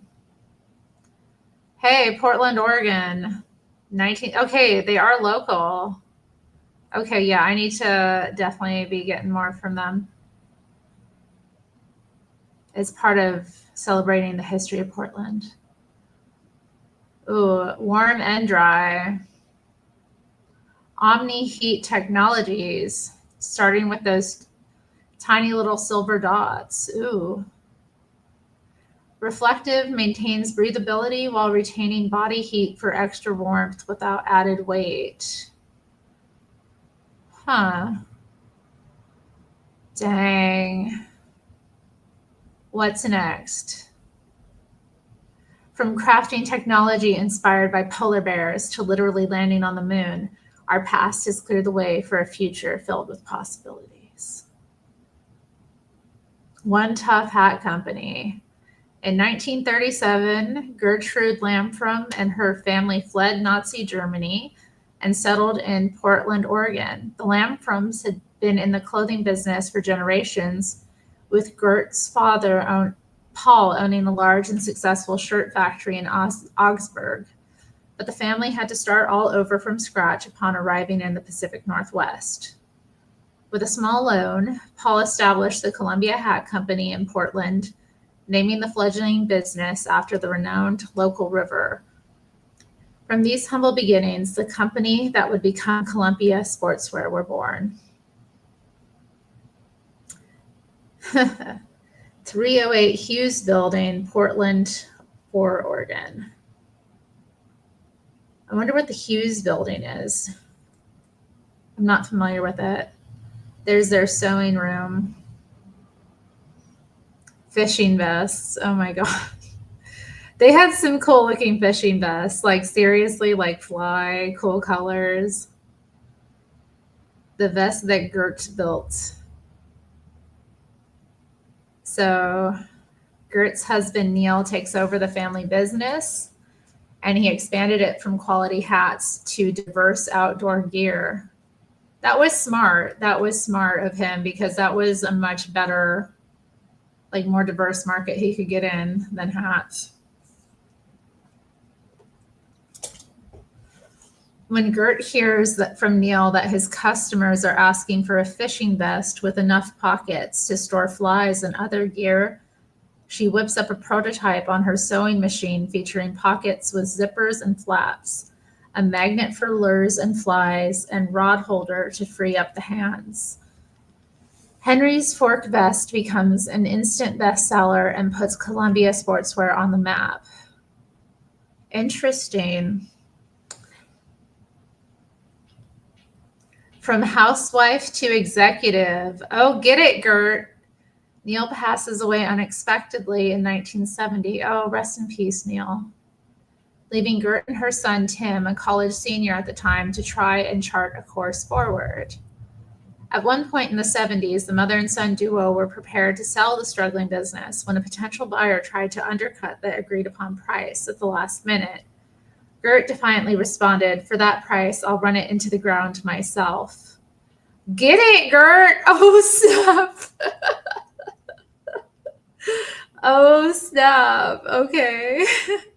Instead, Gert, Tim, and a small group of dedicated employees steadily turned the company around, setting the stage for the dramatic leap from local outfitter to a global leader in outdoor gear.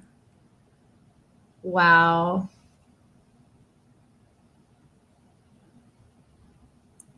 "115 Southwest 4th Avenue. Okay, they've moved since then. There was a Columbia building in St. John's. Ooh. The toughest mother of them all, born to nag. Oh dear. Oregon Firm Borders Perrin Norinder launches an advertising campaign that will make Gert Boyle an international star. Gert becomes one tough mother, an exacting boss who demands perfection, ensuring quality products at a fair price. Talk about typecasting.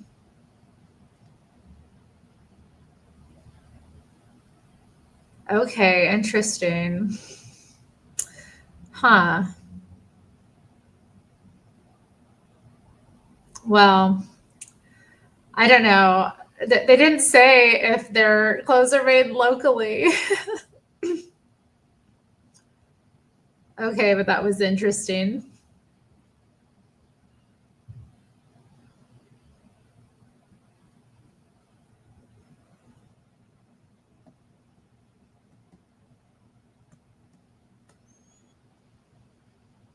Corporate responsibility. Let's look at their corporate responsibility.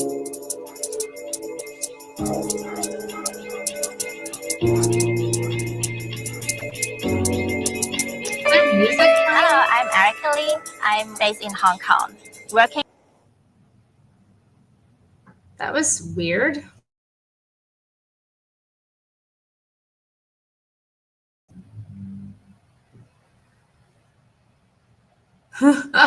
No, don't say that. Oh, man.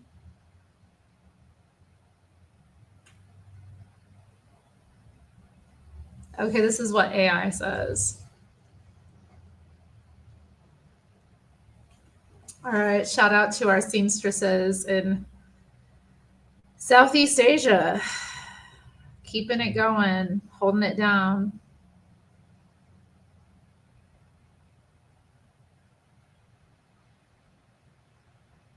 Kamikaze Gert.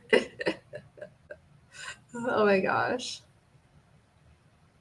Okay, that must be what that voice was. They had some kind of voiceover, but I didn't like it.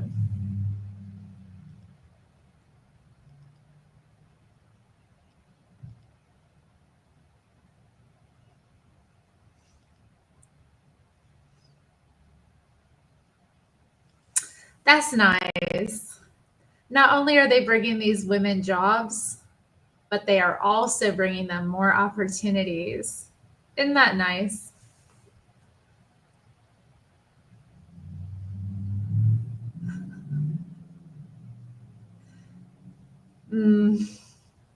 Yeah, that's one way of looking at it.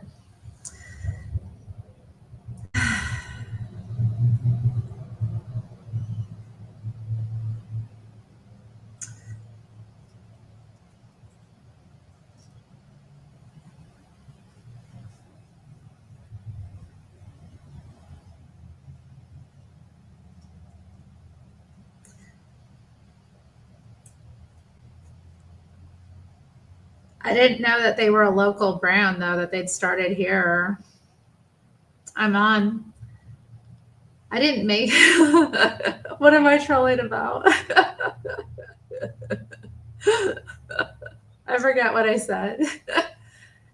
I didn't make it this weekend, but I did have time to come on today. What time is it? 1:46. Okay. I just want to have my nails done nice. I was hoping to do some other things, though, too. They're long, you know. I got to protect them and do them right. Okay. Oh, let's get back into watching the guy wander through Portland. We didn't even finish that. Sorry, I got distracted. I was like, Columbia. And then we went on that little Columbia deep dive. Let's see. Barrier. And a little bit of extra security there. He didn't look very happy that I was filming. So moving right along. But yeah, some of these businesses have suffered heavy losses. There were a lot of smash and grabs during the riots, and a lot of businesses decided to just up and leave. I think the Nike store on the east side, correct me if I'm wrong, guys, but pretty sure they just closed down altogether and packed up shop. A number of Starbucks locations also closed up and moved on. They said, we're not doing it. We're not selling coffee and getting bricks through the window at the same time. Understandable.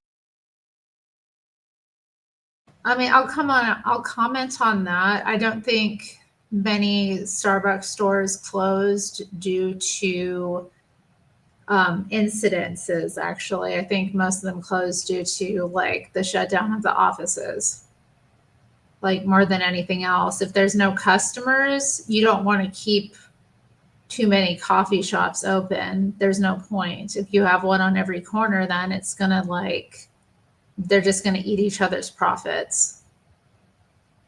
Why would you do that when you could consolidate as a company? Which is what any sensible business would do if you have multiple locations. It's like, okay, close the ones maybe with the most incidences, but like in reality, it's like they just want to they have to spread out because they're not as like necessary as they were before. Like think of the late 90s. You would want a Starbucks on every corner because every one of those buildings is full of office workers.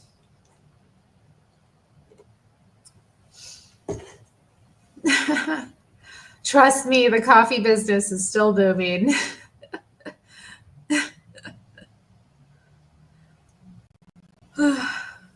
What's that? What's that? Is that Starbucks?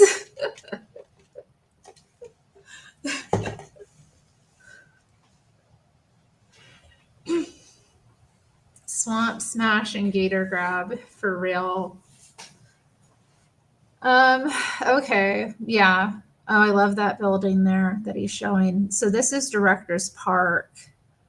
Lovely little place. And yeah, that building there, I don't remember the name of it, but it's gorgeous. There's some really gorgeous buildings in this little area. I love Taylor Street. It's like one of my favorites in Portland. Cool. All right, back here to Park Avenue. More Teslas. Tesla. All right. Oh, the smells in the air, though. I haven't really enjoyed fall colors for quite some time living in Ecuador and Mexico. We don't really get the fall weather, the fall colors like this, not even close. So this is definitely a treat. Oh, now we're gonna go to the Pearl District? Yes. Oh God, yeah. There's the Arlene Schmitzer First Congregational Church. That's Southwest. All right, guys. So as promised, I'm here now in the Pearl District on 11th and Lovejoy. You can see behind me the U.S. Bank and the J.P. Morgan, the Chase are still boarded up. But overall, things are looking pretty clean down here. First impressions. I used to live right across the Broadway Bridge there. And, you know, I've seen things change for the better, change for the worse. But this is actually looking really peaceful and calm so far. And as mentioned, as promised, I'm going to go show you a house that's on the market. And it's the reason it's noteworthy. Okay, let me get on full screen to say this. Like one of the first, I would say like maybe my first or second day working at Starbucks, like officially behind the counter back in the day, my coworker had me taste the white mocha sauce by itself. And I never, ever drank that drink ever again. The flavor of the like syrup itself, it tasted like straight up chemical, like burning, nasty mess. It was so gross. So just enjoy that at your discretion. Oh yeah, hot cocoa mix is good. For me, I think going to get a coffee is more about going to get some air and get out of the house than it is about like, the coffee.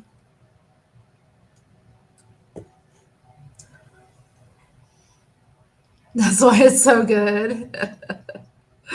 I don't know, man. It freaked me out. Okay, let me bring this back up. Where was I? No, like that. Yeah, there we go.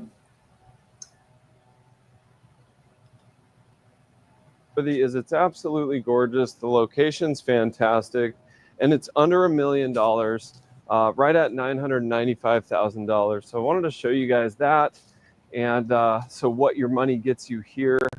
Because I know there's some people watching this video who are probably considering moving, and some of those folks are probably moving from California. So under $1 million to live in a really hip, clean, safe part of Portland is actually nowadays a pretty solid deal. So let's go check that out, guys. I know. Wells Fargo. I wish their I'd been ready to buy a house during the pandemic. I would have some deals, man. Okay, guys. So this part of Irving is kind of cool because it has no traffic.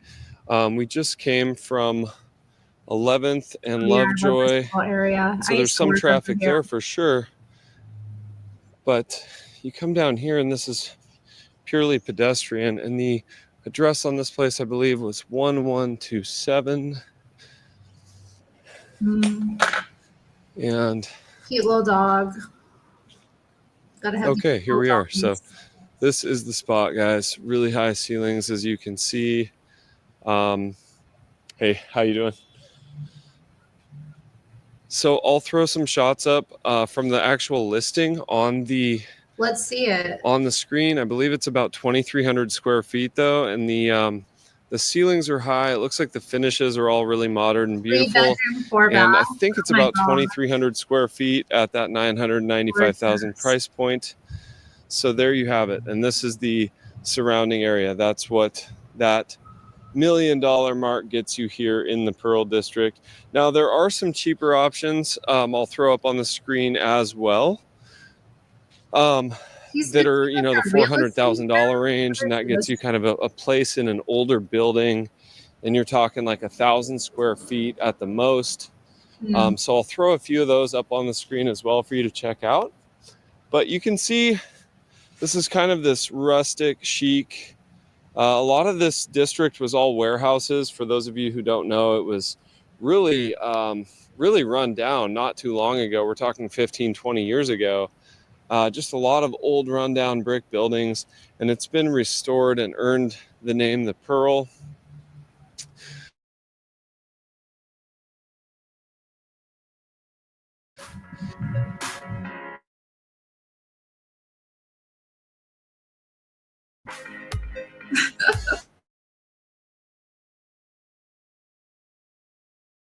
You're from California? Okay.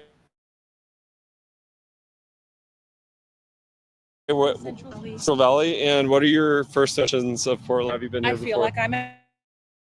So are you getting voodoo donuts right now? I am. I'm looking for beer too. Oh, there's a lot of beer. You won't have to look too far. I have to go back. There's some beer right over there. Buenas tardes. Right around the ¿Están corner. visitando? ¿De California o de dónde? Oh, from Mexico. Yo también, de hecho, estaba viviendo en Ciudad de México. What are your first impressions of Portland? Do you like it? Dirty. It's dirty. It's okay, dirty. So it's dirty. Compared to like Ciudad de Mexico, what part of Mexico are you from? From Nayarit. Nayarit. Okay, I just came from Guayabitos, Rincón de Guayabitos. Shit. Yeah. How long were you there for? I was just in Rincón de Guayabitos like 4 days. Oh, okay. And then before that, Colomitos, Boca de Tomarlán, Jalisco. But then 2 months in Ciudad de Mexico, y antes Playa del Carmen, Quintana Roo. So you think this is dirtier for sure than Nayarit? All the homeless boarded up. Yeah. So my video today is about is it getting better now compared to 2020? And it's actually way cleaner now. It was bad. Well, I'm talking like 2016. Oh, okay. Yeah. Yeah. Okay. When it was safe to walk the streets. Yeah. 2014 was a different vibe. I mean, the homeless people would ask you for $1 and leave you alone. They wouldn't just come up and spit at you and yeah, attack and yeah. Facts, man. yeah, how much can change in a decade? Like, it's crazy. I mean, I used to come out here I've at never 1 had in the anyone morning and spit just at me. hang out and Yeah. never felt like I was going to die. For sure.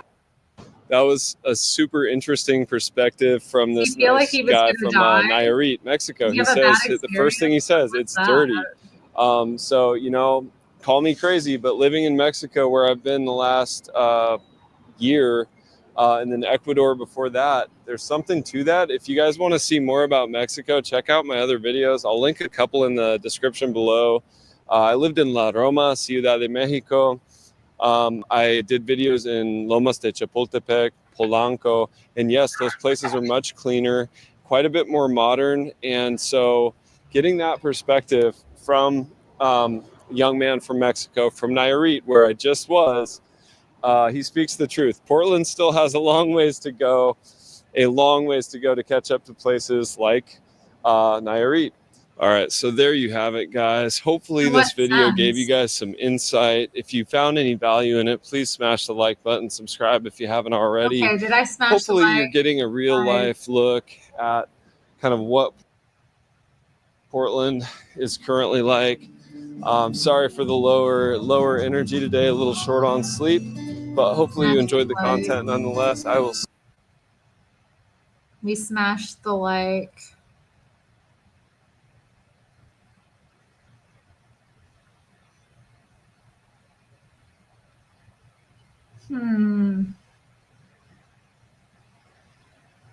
Is there anything else in the watch later to show or pull up?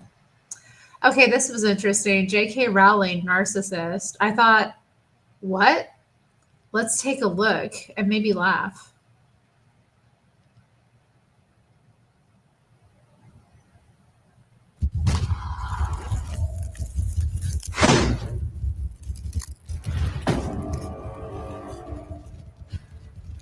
Hey, shout out to Gregatron.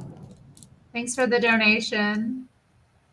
It's about time you got back on the internet. I've been on the internet. I just haven't been able to sit and stream. Did y'all see the shorts that Jamie and I posted at the art museum? He took me to the art museum, guys. It was so fun. I had a good time, and I really enjoyed the psychedelic poster installment they had. It was really cool. You got to go to all the donut shops. Okay, you got to give love to the different donut shops. They offer different things. Although, to be honest, I don't really care for Voodoo Donuts that much.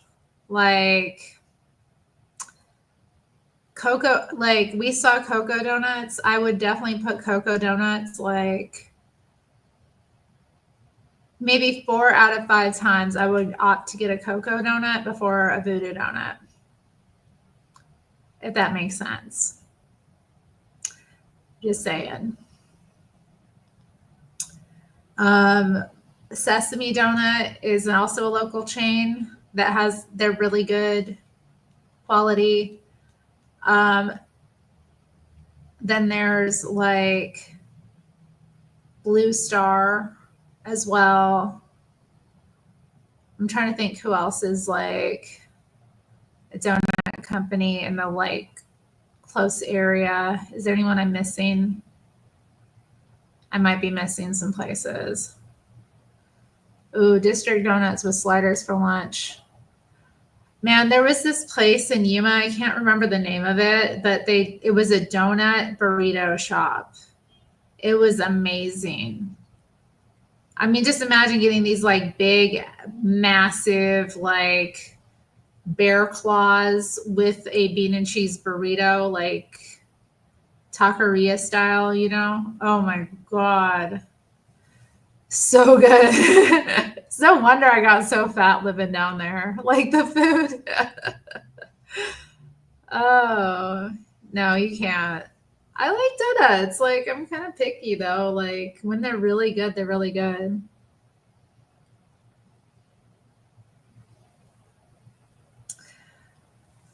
I don't know. Are there any local donut shops that I've like forgotten? I don't know. Okay, we're supposed to be learning about whether or not J.K. Rowling is a narcissist. Let's find out. J.K. Rowling. Narcissist?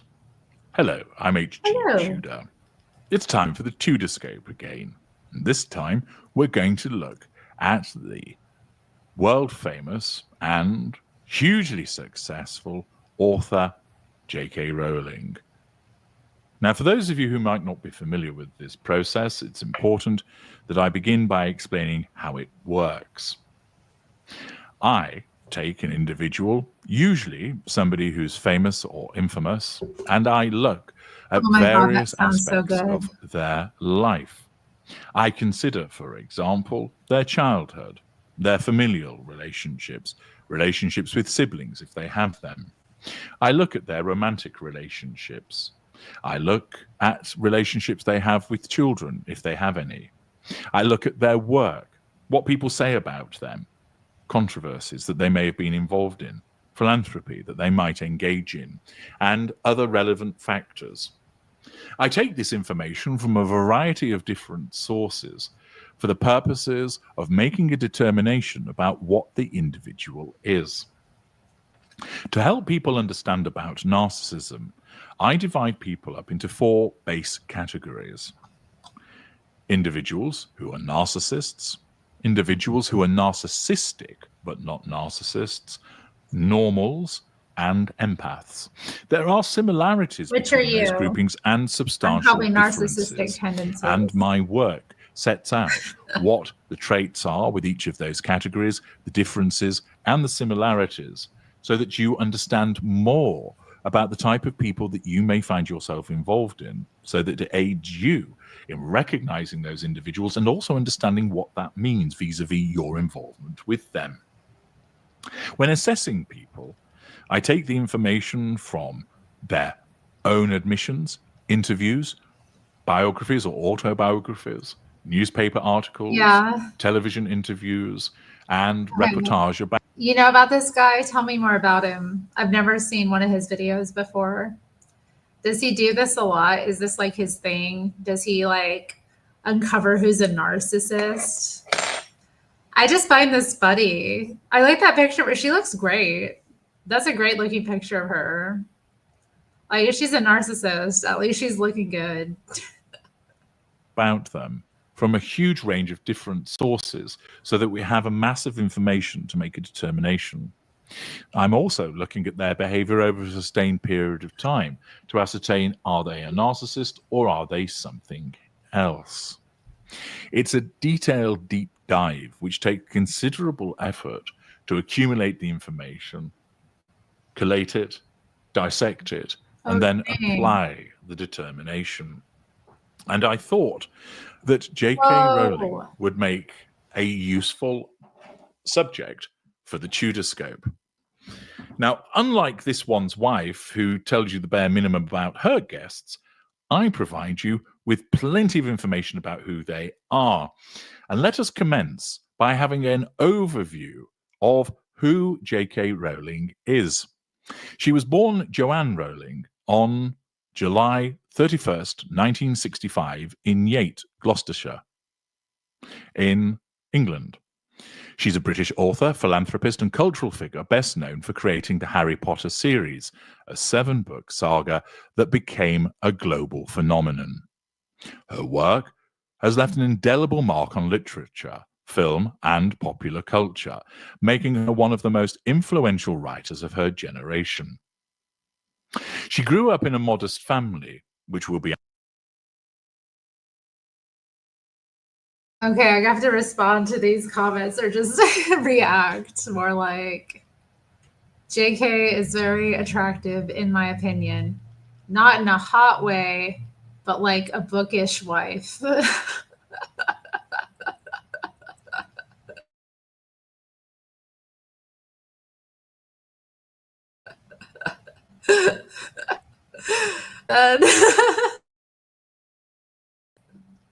Analyzing further, with her father, Peter, an aircraft engineer, and her mother, Anne, a science technician, who later worked as a homemaker. She has a younger sister, Diane. Now, I'll be looking at her relationship with her parents and how they've behaved, because that provides us with substantial indicators that can assist us with determining what the subject is. For those of you who are familiar with the Tudor scope, as I go through, I will offer thoughts to you about what various things might mean. Might it show narcissistic behavior? I Could it be understand what you mean. I understand what you mean. Like, she's got it going on,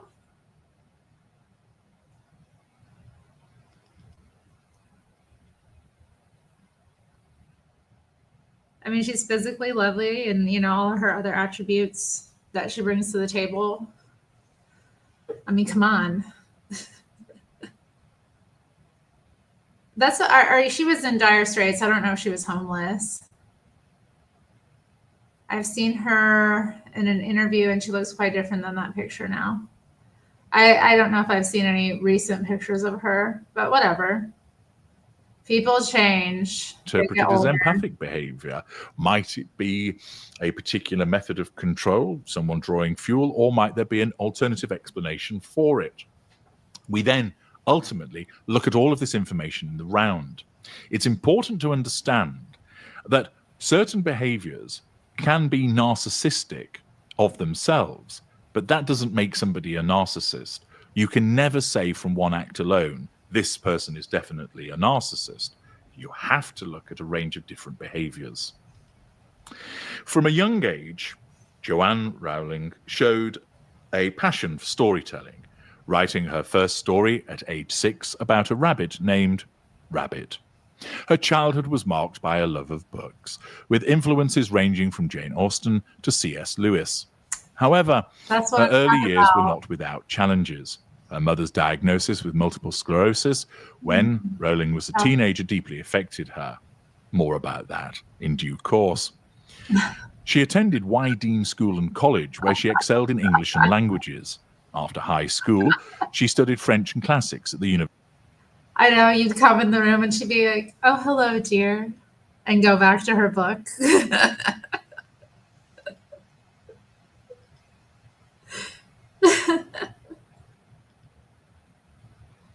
It's so funny.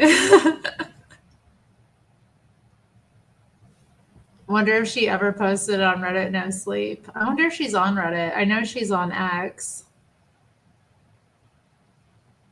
University of Exeter, graduating in 1986. Her fluency in French later influenced her time living in Portugal and her ability to engage with international audiences. Post-graduation, she worked in various roles, including as a researcher for Amnesty International in London, where she gained insight into human rights issues that would later shape her philanthropy. Perhaps that involvement with Amnesty International was indicative of the presence of emotional empathy. We shall find out. Her most significant achievement began in 1990 during a delayed train journey from Manchester to London, when the idea of a young wizard named Harry Potter fell into her head. Over the next few years, she developed the concept while facing personal hardships. Is this the drive of a narcissist who would want success despite personal hardships, or an individual with fortitude that, notwithstanding the problems that she faces, endures them? After her mother's death in 1990, she moved to Porto to teach English. Then she married Jorge Arantes, a Portuguese journalist. We'll be hearing more about him later on. And she gave birth to a daughter, Jessica, in 1993.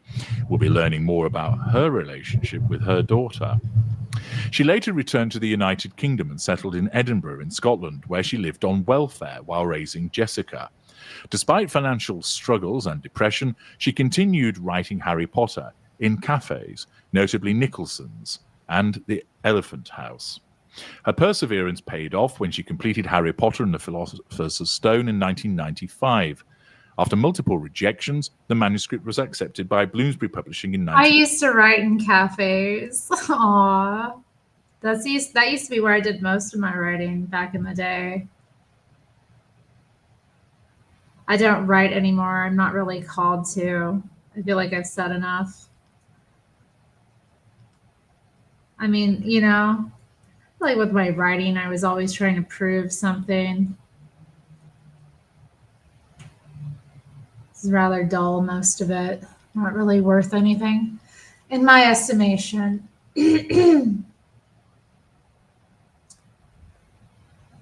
Indeed.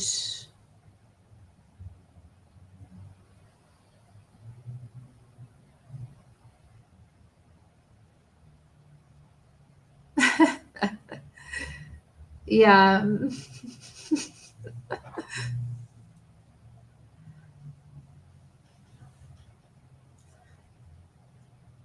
Moved to Scotland. Eek. I had a friend who moved to Scotland a couple of years ago. She's still living there. She seems to like it in a lot of regards, or she's, you know, acclimated to it well.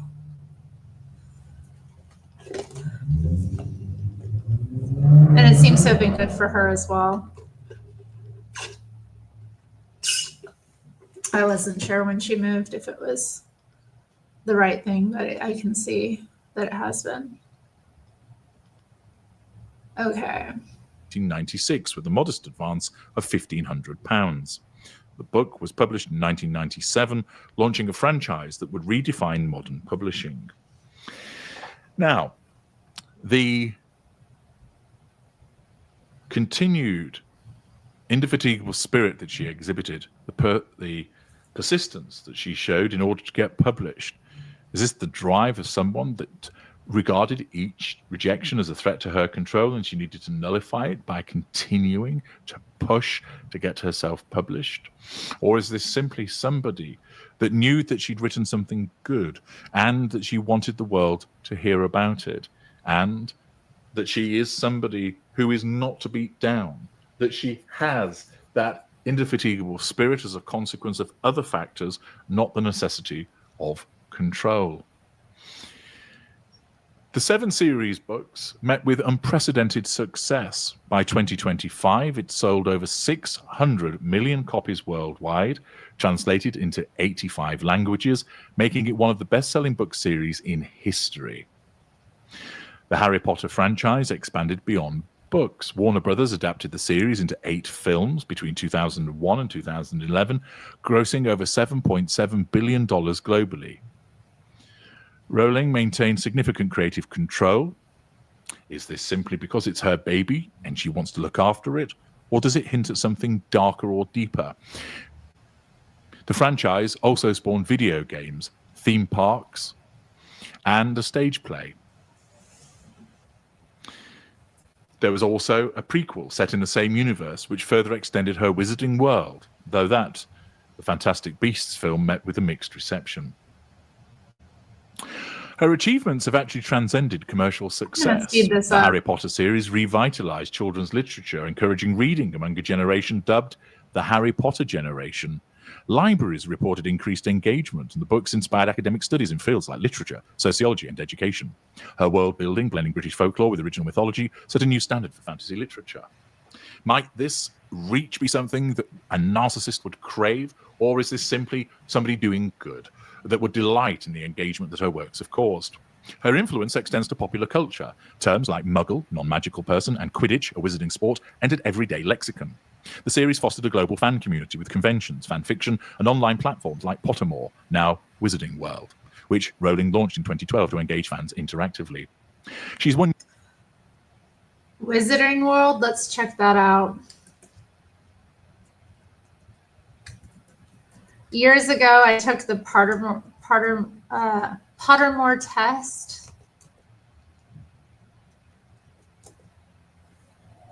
Let's see what their website's like.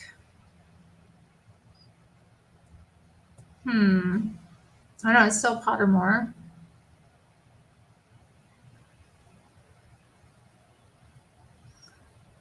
Let's go over here. Let's share this tab. Let's do the sorting, shall we? Let's see if I'm still in the same house.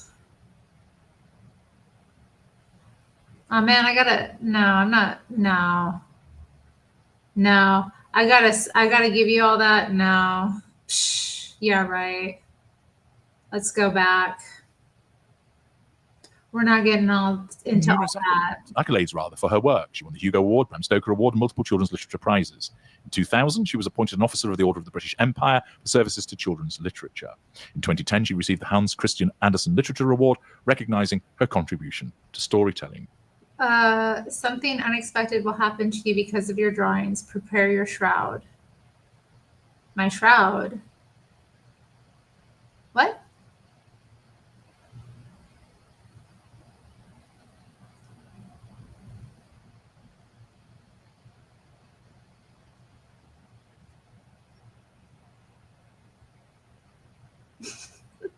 What is that image? That's so evil. Knock it off. Don't be evil. Be good. Why are you acting like that? I know. I know, Beta. I'm like, what? I'm like, why are you saying evil things like that? You know better than that. That's wrong, and you know that. Come on.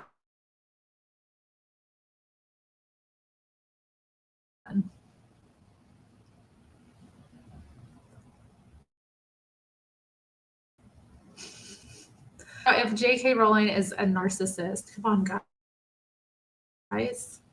On topic. You should have Beyond Harry been Potter, here she's written under her. This series was praised for its gritty realism and complex characters and was adapted into a BBC television series. She's also published The Casual Vacancy, a darkly comedic adult novel about small-town politics, which was adapted into a BBC HBO miniseries. Rowling's wealth, estimated at over £800 million by 2025, could this be a substantial residual benefit for a narcissist, or simply the richly deserved rewards of a hard-working author, has fueled significant philanthropy. In 2000, she founded Lumos, a charity focused on deinstitutionalizing children in orphanages worldwide. We're going to be revisiting her philanthropy to ascertain, is this simply part of facade management, or is it representative of an individual with considerable emotional empathy for others? She's donated millions to causes like comic relief, anti-poverty initiatives, and women's shelters. Facade management, or genuine emotional empathy? In 2020, she returned her Robert F. Kennedy Human Rights Award after criticism over her views, redirecting attention to her charitable work.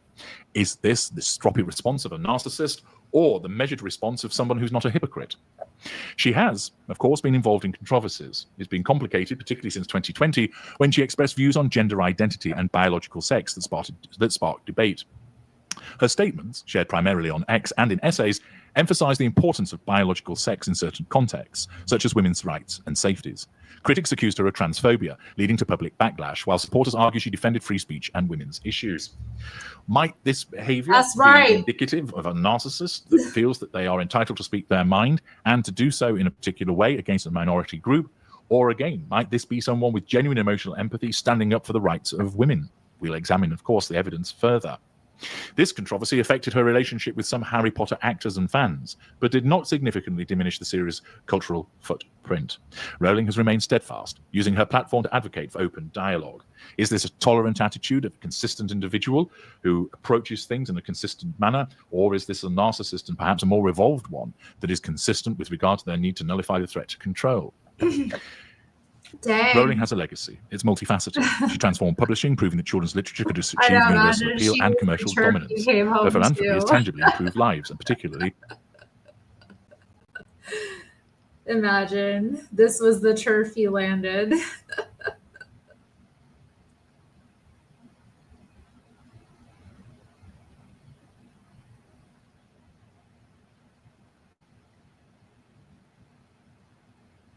What does your little old lady do? Oh, she writes. She writes books.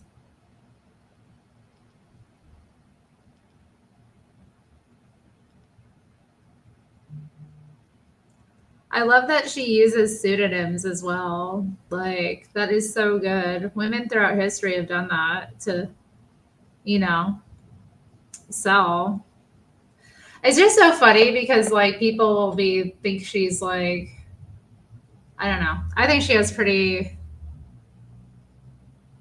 I don't know. I think she has a pretty solid mind and is like reasonable from what I've seen.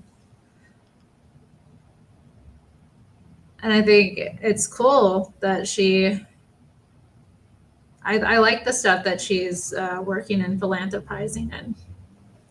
Women and children. I mean, it sounds like she might have had to utilize those kind of services, you know, when she was a young single mother. So she's giving back.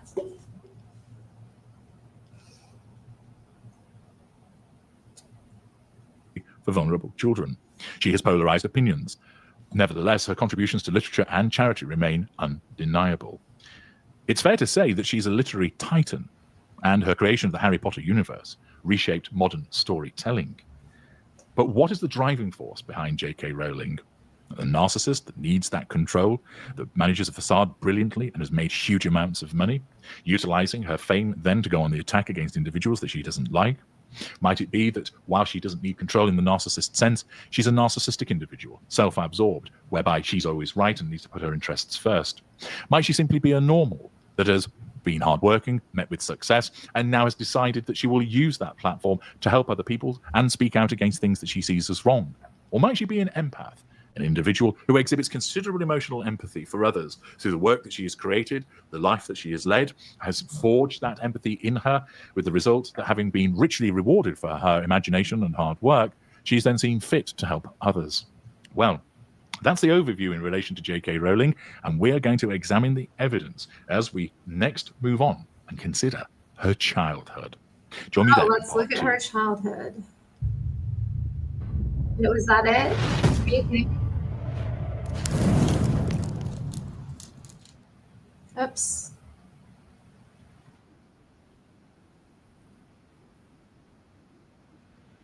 Hold it down. I don't know. It took me to their page. So I've got the first bit of nail polish on. I'm now doing the second coat on my left hand. I want to get this kind of just done, you know. Gotten this far. I want to get my nails, I think, done this afternoon. Time has gotten a bit away from me, though. It's like 2:30, close to. I don't want this to be my whole day. I guess it hasn't been. I did go to the shop and got a couple things. I got a beautiful heirloom tomato that I'm going to cook with tonight. I'm looking forward to that. Organic heirloom tomato, and I got an avocado, so that's going to be nice.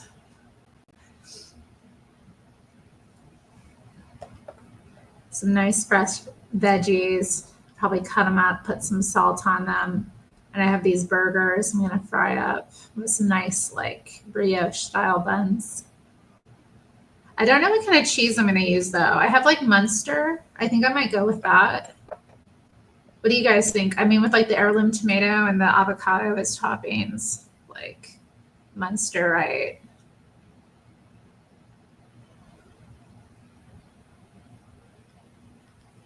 And I have like these gorgeous golden potatoes. I'm so bad, Lola. I'll buy potatoes and then not use them. Anybody else do that?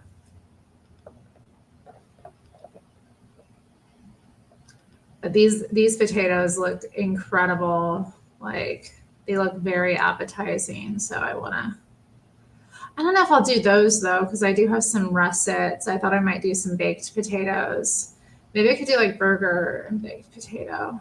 What do you guys think? Does that sound good? Would you want to eat that? You can put the cheddar on the baked potato. And I have sour cream.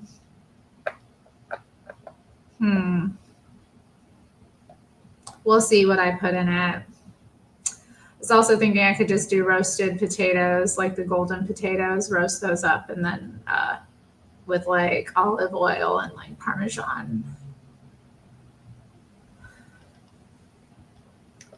Maybe I should roast the garlic.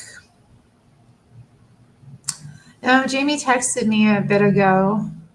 He's working. Oh, hey, a Gruta is here.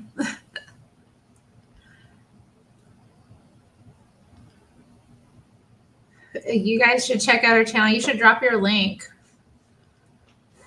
This is my old internet friend. She does like gaming live streams in Portuguese, but she can speak English. So if you say hi in the chat in English, she'll talk to you in English. Or if you talk to her in English, she'll respond. It's fun to listen to, though. I don't know if anyone knows any Portuguese, but I like it.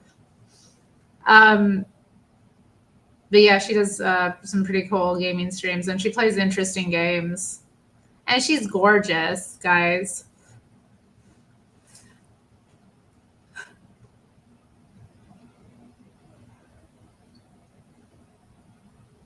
They still haven't discovered Cheddar, though. I know. Hola.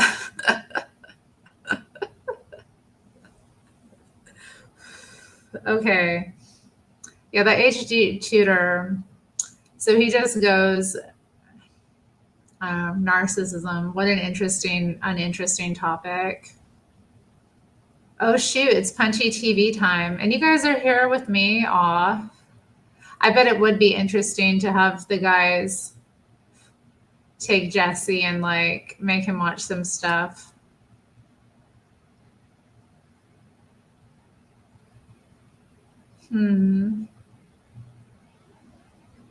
What have we got?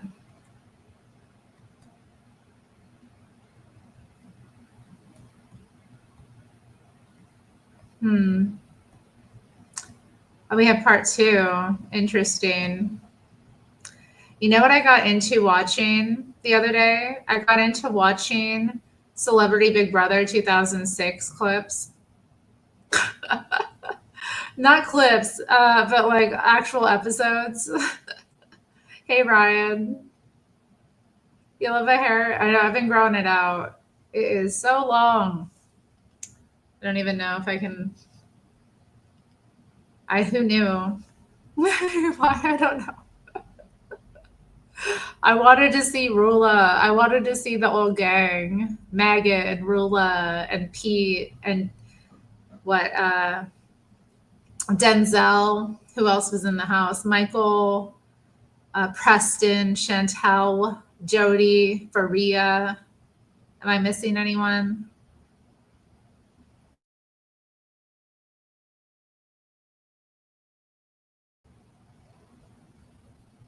Apologies if I am. You know, Jimmy Savile came in on that season as well. He came in as a guest and was talking with them about like his olden times, all the people he's met and worked with. And Pete has known him for a while. That was interesting. It was funny because like in Pete Burns's autobiography, I think it came out after the Celebrity Big Brother thing. Like he sold a tell-all kind of autobiography as part of his I don't know, like just his push to, profit off of, what Celebrity Big Brother did. I mean, it did get him a lot of work that he might not have had otherwise. And, especially when you think about like the amount of debt he was in from like his medical and legal troubles. I don't know. No, thanks. Yeah. Okay.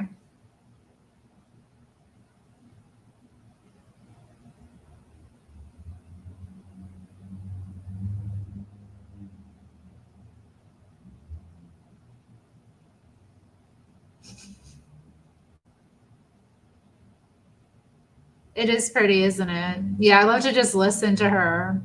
She's pretty and she has a lovely voice, and it's just, it's nice to listen to her just talk sometimes. I'll just like put her on and like, glance over sometimes. I'm just like, oh. And then when she gets into play the games, some of them are really interesting. I mean, I'm not really a gamer myself. I mean, I go hard on like my little phone games. I've got like my Merge Dragons, and then my like Project Makeover. Those are my games. Those two are like my go-tos. Really, really have fun with those. Like spend way too much time and energy on them.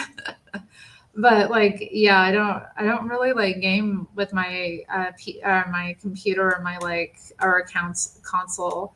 I sometimes think it would be nice to get that set up because I do like playing video games. And like, I'm sure if I played video games, you guys would watch me. I wonder if I could like figure out how to play Project Makeover and stream with you guys. That would be so fun. So here I am going on my Project Makeover. Okay. Now I'm gonna hit play.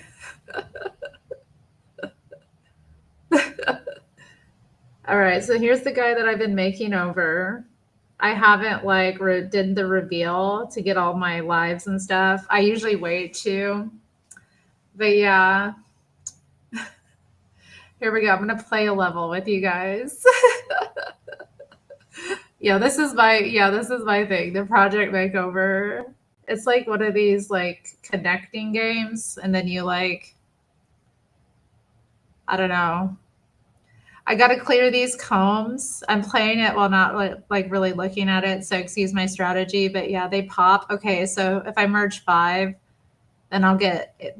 If you do these like different conjoined mixtures, you'll get you'll get different results. So this one, I'm gonna put it off just to burst the rest of those combs. And then here, yeah, I got to clear these hats. So this side is telling me what I need to do.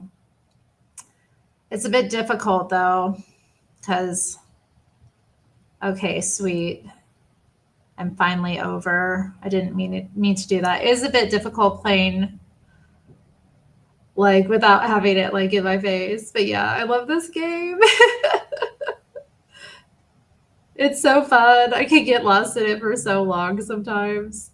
Especially when you like, sometimes they'll give you bonus like unlimited lives, and you're like, oh yeah, I'm in. Going in for a sesh. I don't even have it on screen, but yeah. I'm playing it. Okay, let me just finish this level, guys. Oh yeah, you do Tomb Raider a lot, yeah.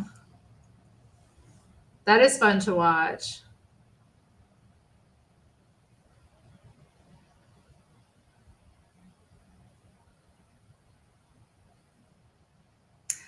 Is it relaxing? Yeah, I suppose it is. It is fun. Okay, so I got to clear 4 more cameras. Can I do it? Please, come on. Yes, I did it, guys. I beat the level. All right, so I beat the level. I earned my little things. It does some more things. It's kind of like Candy Crush in that sense. The phone vibrates when I do it, so it's like, extra exciting. Kind of like, when you're playing on a handset or a hand thing, and then it'll like vibrate. Yeah, I mean, it's Project Makeover. It's like fashion themed. So you got to make over these people, and they're like, they come in looking rough, and then you clean them all up and give them new outfits and clean their house up or their stage or whatever. It's fun. And then they have these little side games that you do that are like limited time games that you have to clear.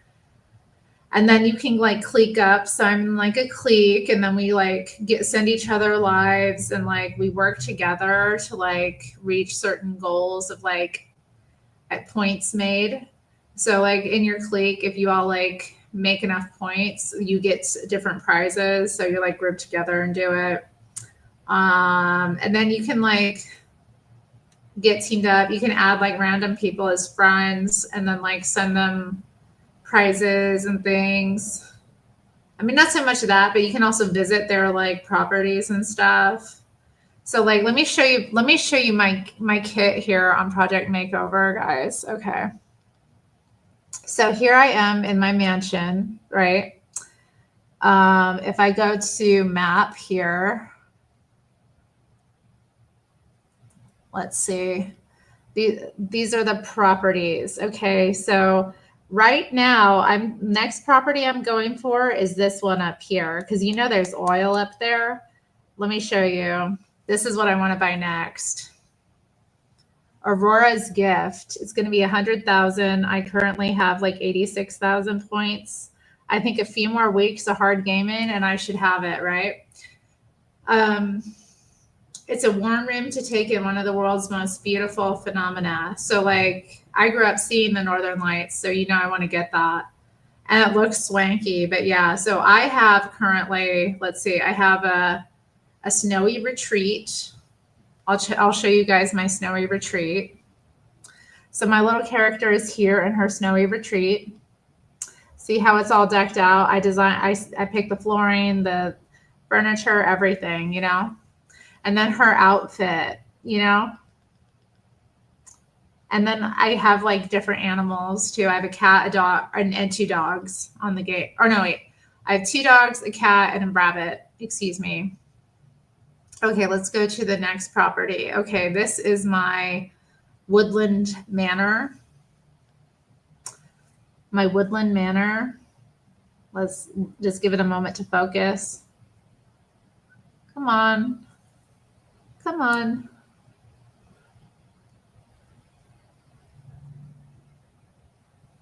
Come on, phone. Or not my phone, my camera.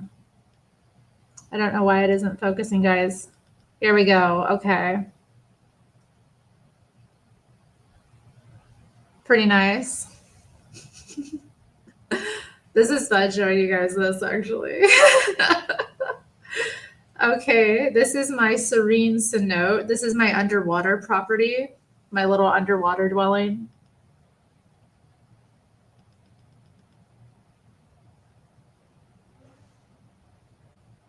Pretty cool. Oh, dang, I clicked the wrong button. Okay, let me go back. Oh, I don't have any more coffee. It's too bad. Okay. Okay, this is my beach house. All right, so my beach house. I'm thinking I should change the furniture in my beach house. I don't know how I feel about that set there. I think I would like that somewhere else, actually. But yeah, my beach house. Pretty sweet. I love the flooring. Okay, let's see. Yeah, I do too. Those underwater levels. That cat isn't Nero. No, it is not. He's not jealous though, guys. Come on. Oh, dang, I keep clicking out. My bad. Okay, what's the next property over? Where is it? My trailer. Okay, or my dressing room. Basically my trailer. Okay, so like this is where it all began. These are the humble origins of my project makeover life. As you can see, it looks amazing.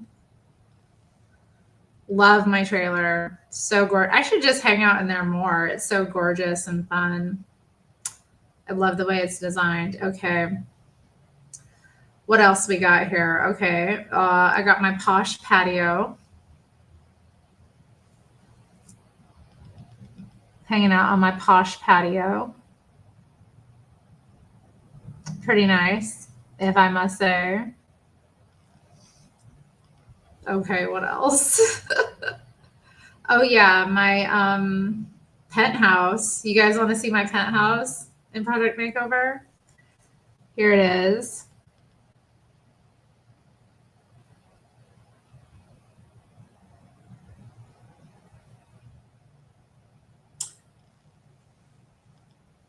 Yeah, Terry's dressing room is something else. I know the water fountain. I don't know about the penthouse. I feel like I kind of want to update. I'm going to update something. I don't want to change the I think. Yeah, I don't have that many. I think I'm going to do this one. Let me just scroll through a bit. Yeah. Oh, I never got the Rubik's Cube one. It's kind of nerdy. I don't know. I want something more elegant. Okay, so I'm going to get this evening tea one. I'm buying it. Okay. So I just bought and put in there a new coffee table, which I'm liking more. Yeah. Yeah, it's fun. It's such a fun game. Yeah, Project Makeover. Okay. All right, last property. No, wait, not the last property. I've got 2 more properties to show you. Okay. Where is it? Not the patio. Wait, did I show you guys that? Did I show you guys the Woodland Manor? I feel like I didn't. Oh, no, I did. Okay. I love my Woodland Manor.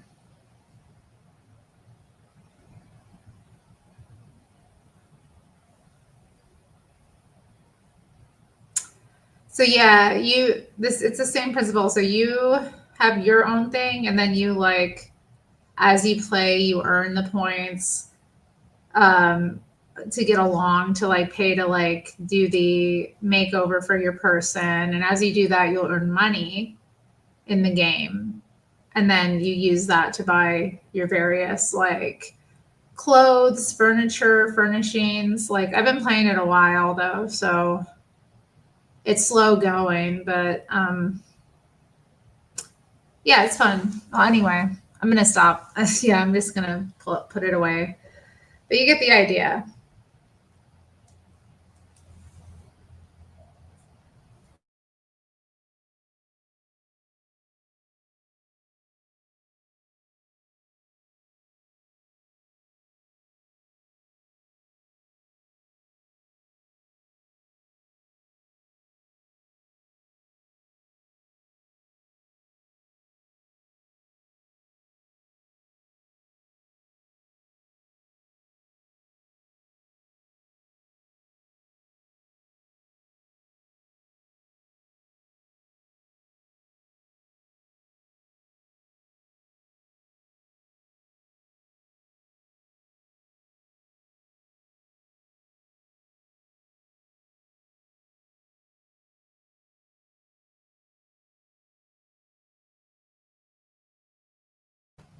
Oh, sorry. I had myself muted. I didn't even know.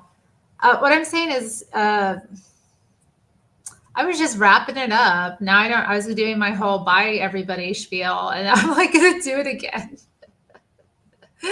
What the heck? I'm like ready to get off the computer and like move out and do some other things. Huh. I'm wondering. I don't know. I thought I had another song to play you guys, but I guess I don't. I don't remember what it was. But that's okay. We went through a lot of stuff today. I'm all contented out. But thank you all for being here. I'll be back another time. And until then, I'll see you maybe in the chat or elsewhere. Bye.